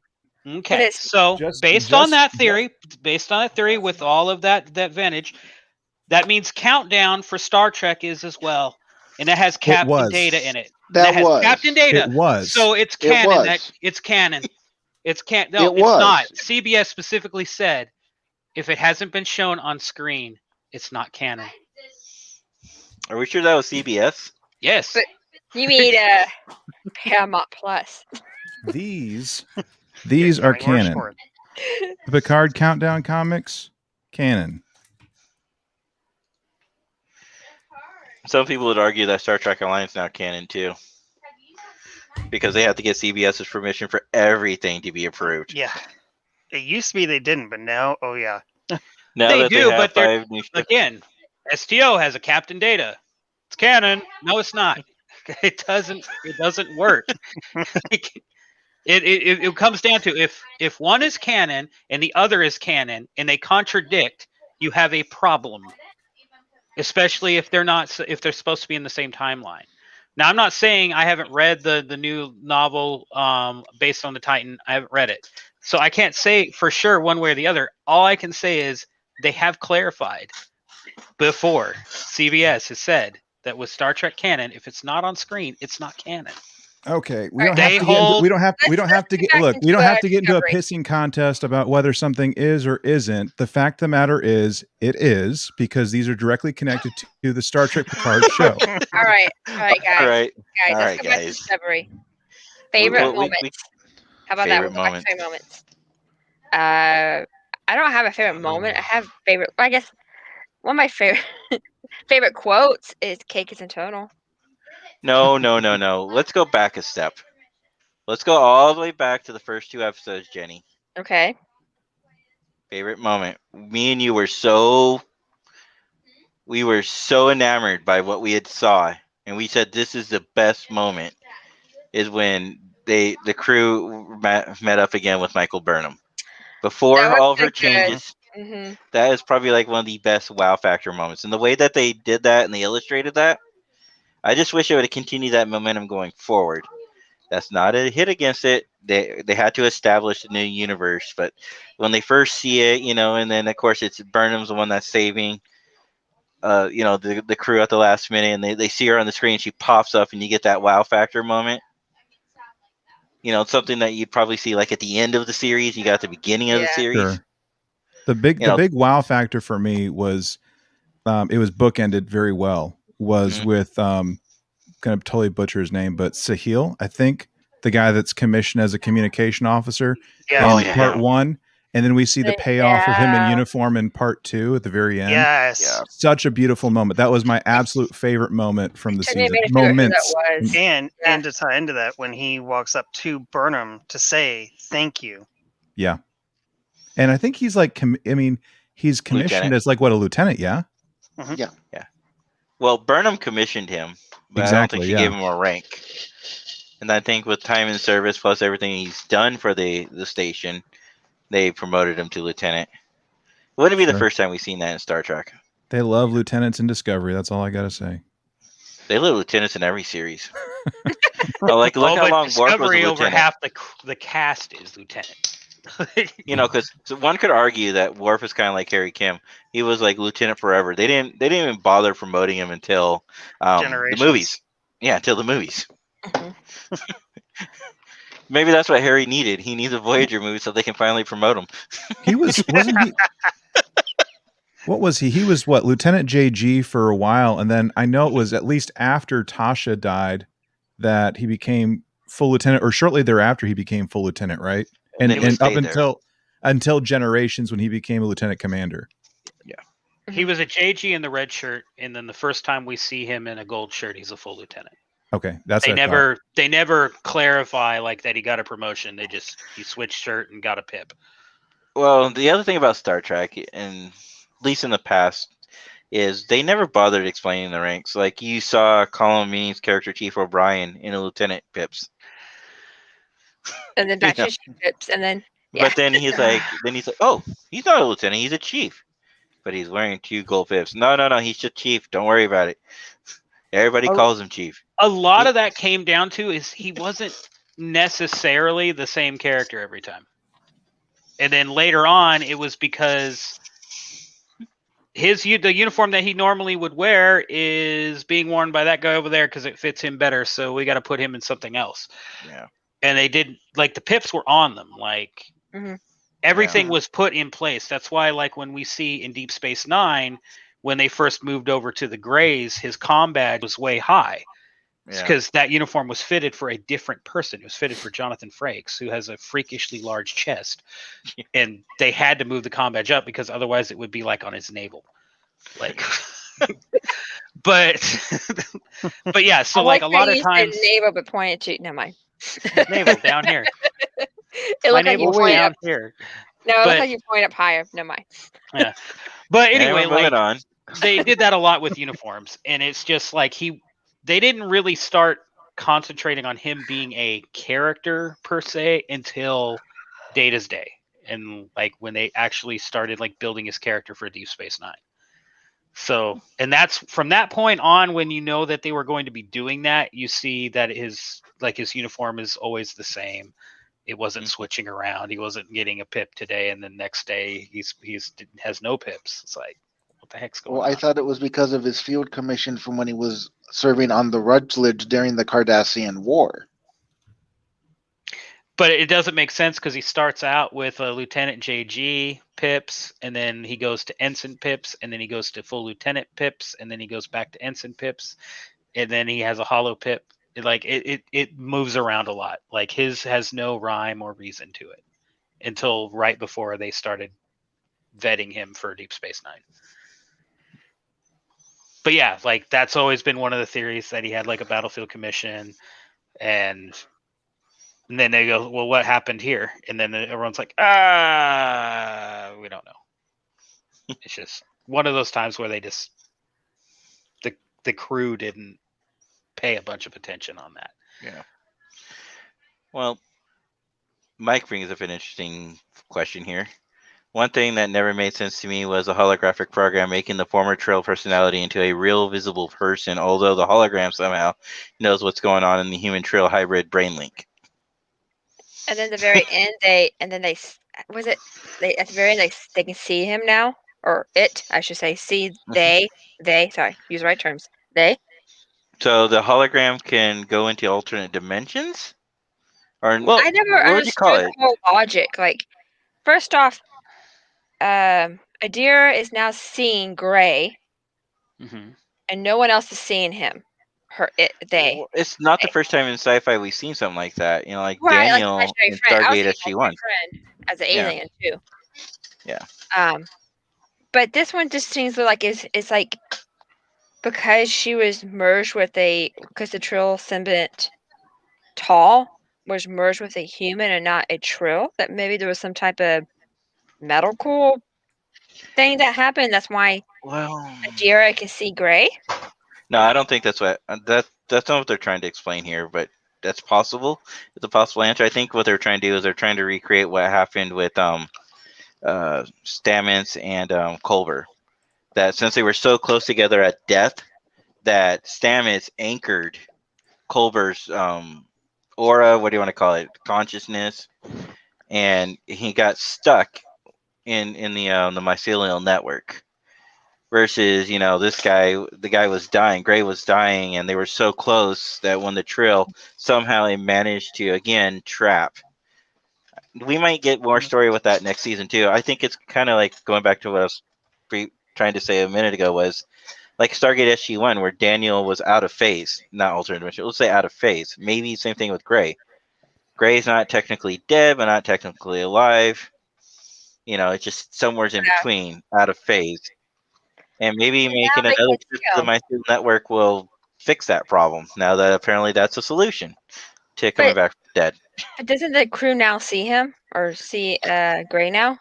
No, only the ones that were on the other the ship. holodeck. But I will say this: I think the only reason they did that is so that now someone knows that Gray exists, and they know that technology 100 years prior could somehow or another detect it and make them visible, even if they were a hologram. So that's probably what we're going to see in the next season. I think we might get more information next season. I think Gray's going to come back. I think you're just going to have Gray walking around, and it's a hologram, but it's like a hologram being projected over. Well, think about it. I mean, you could have a holographic crewman just walking about. That's true, because half the people they did their interviews were holographic. And the Doctor from Voyager was hologram. Mm-hmm. That evolved Yeah. beyond its original programming. Imagine how much technology has increased by then. Right. So I think they did it as basically to say, hey, we're going to make it where this actor actually is going to be on the cast instead of only just talking to one character in it.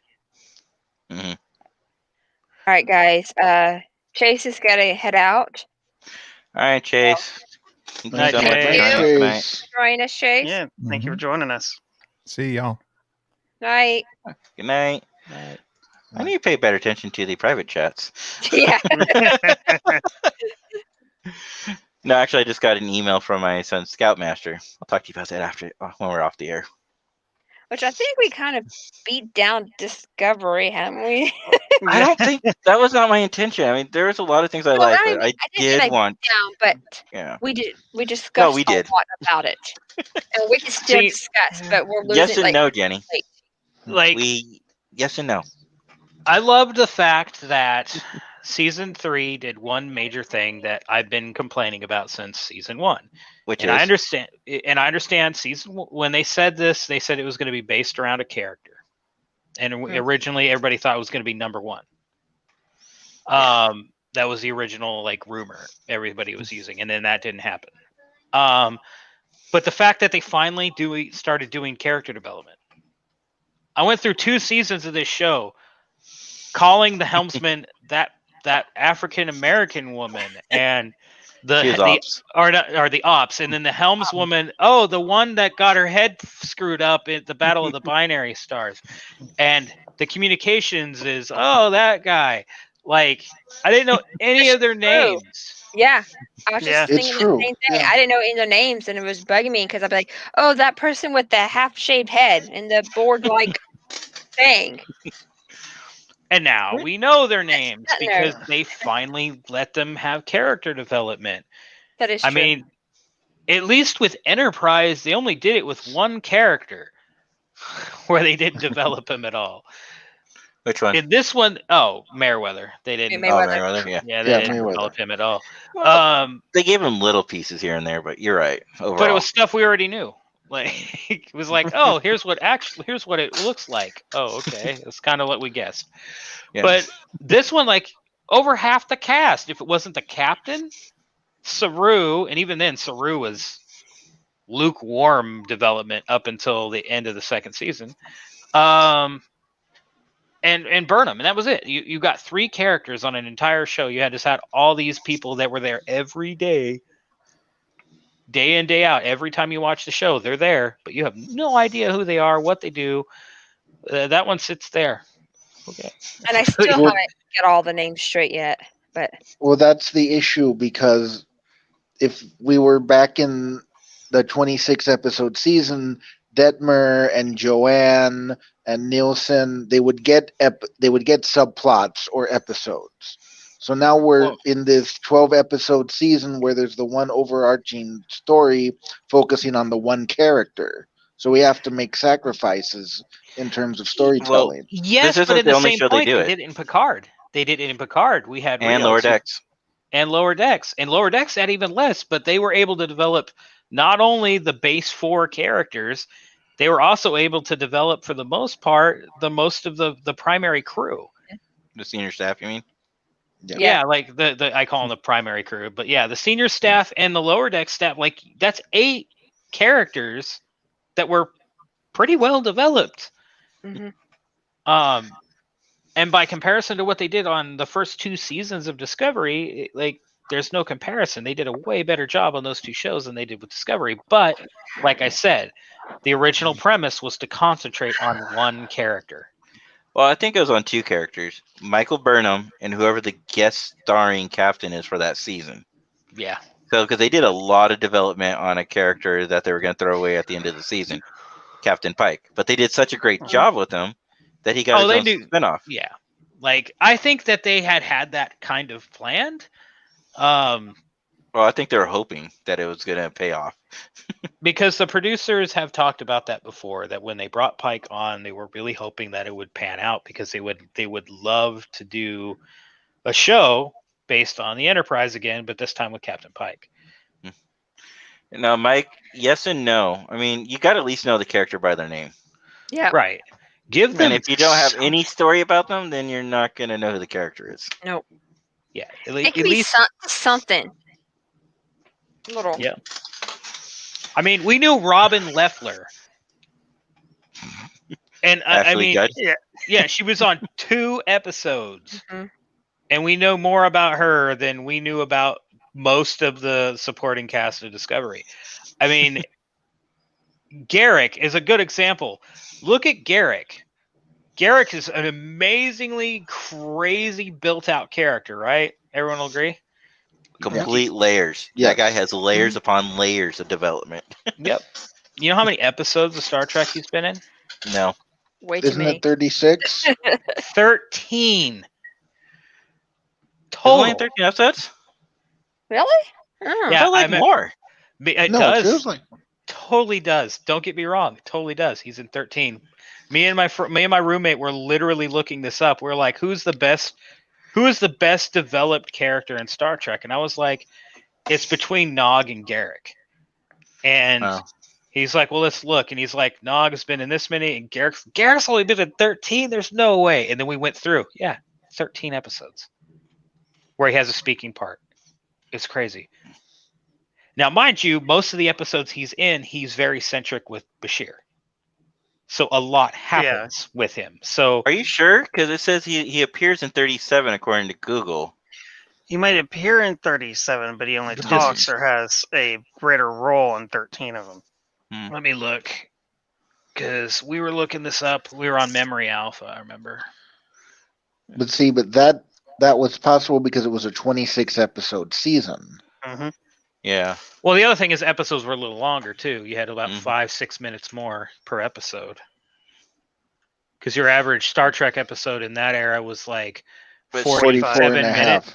Or 44 and a half to 47 minutes. And then, but still, even if it's 37, even 37 episodes, the amount of backstory and depth that character has is pretty impressive in itself. Mm-hmm. That they were able, because it was more than just one, it was just more than just like 3 core characters.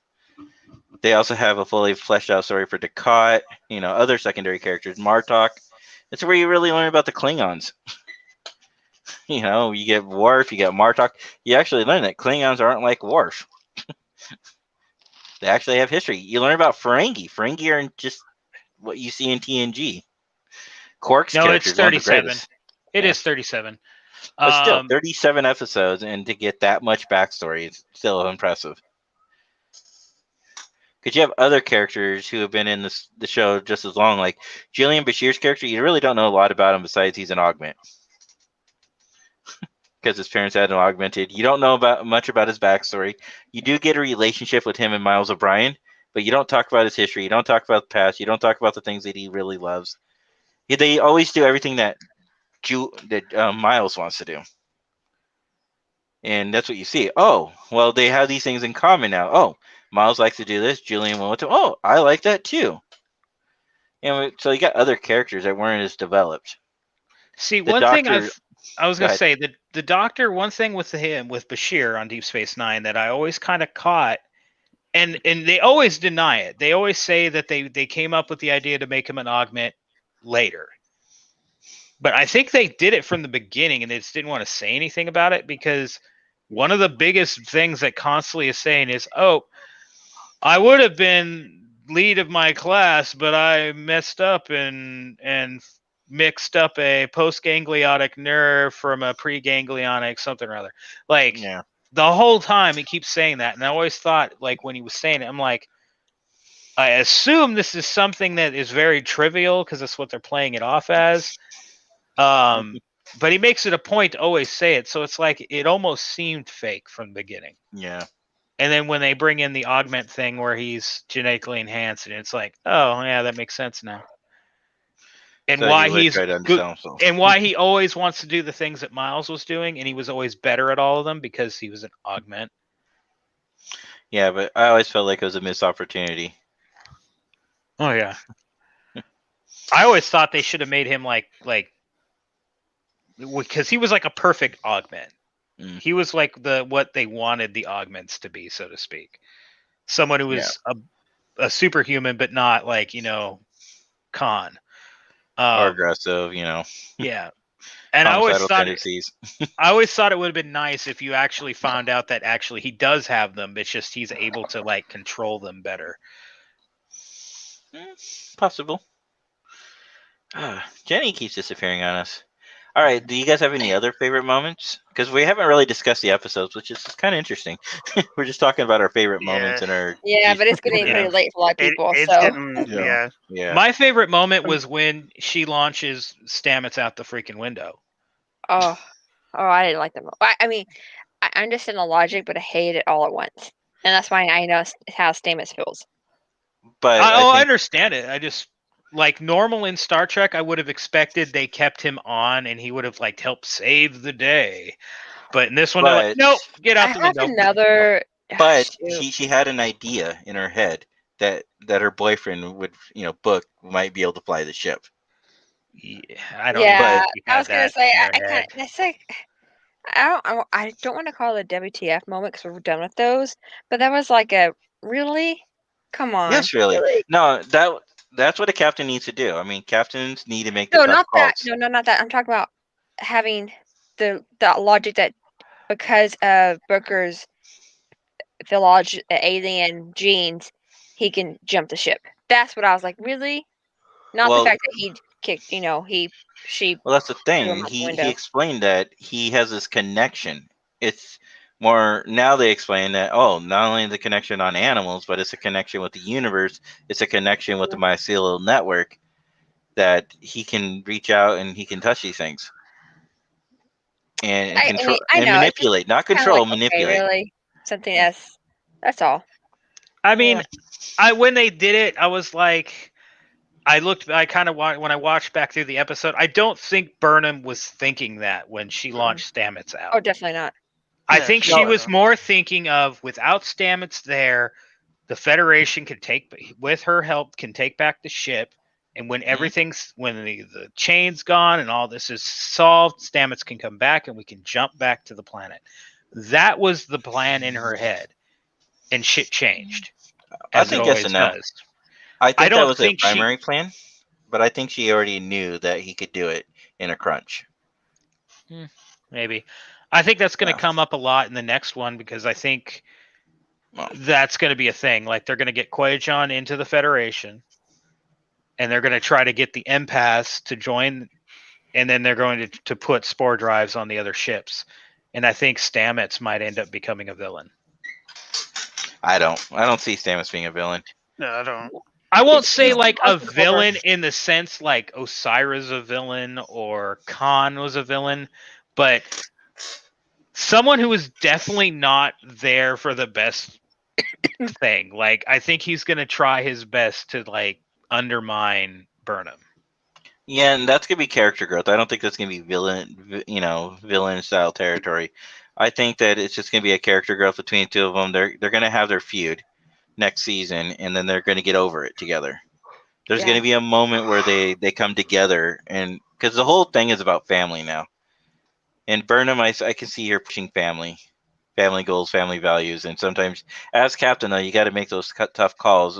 Riker hit it in the Next Generation where he basically said he kept failing Deanna Troi because she wouldn't make the tough call to kill somebody, or she wouldn't make the tough call saying, you need to go because you're the only hope. Now, when I said that the other guy, I think on her part, I think it was a lot of wishful thinking that she was hoping. But I know we got to get going. Maybe we should continue this another night. Yeah. Night to we should back do up again. a part two because we are starting to lose everybody, I think. Yeah.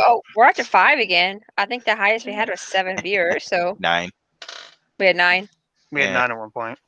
Yeah, but we gotta wrap it up. It's getting late for some people. All right, guys. I think we're gonna call it a night. We will continue this with part 2. We will figure out when we're gonna do that.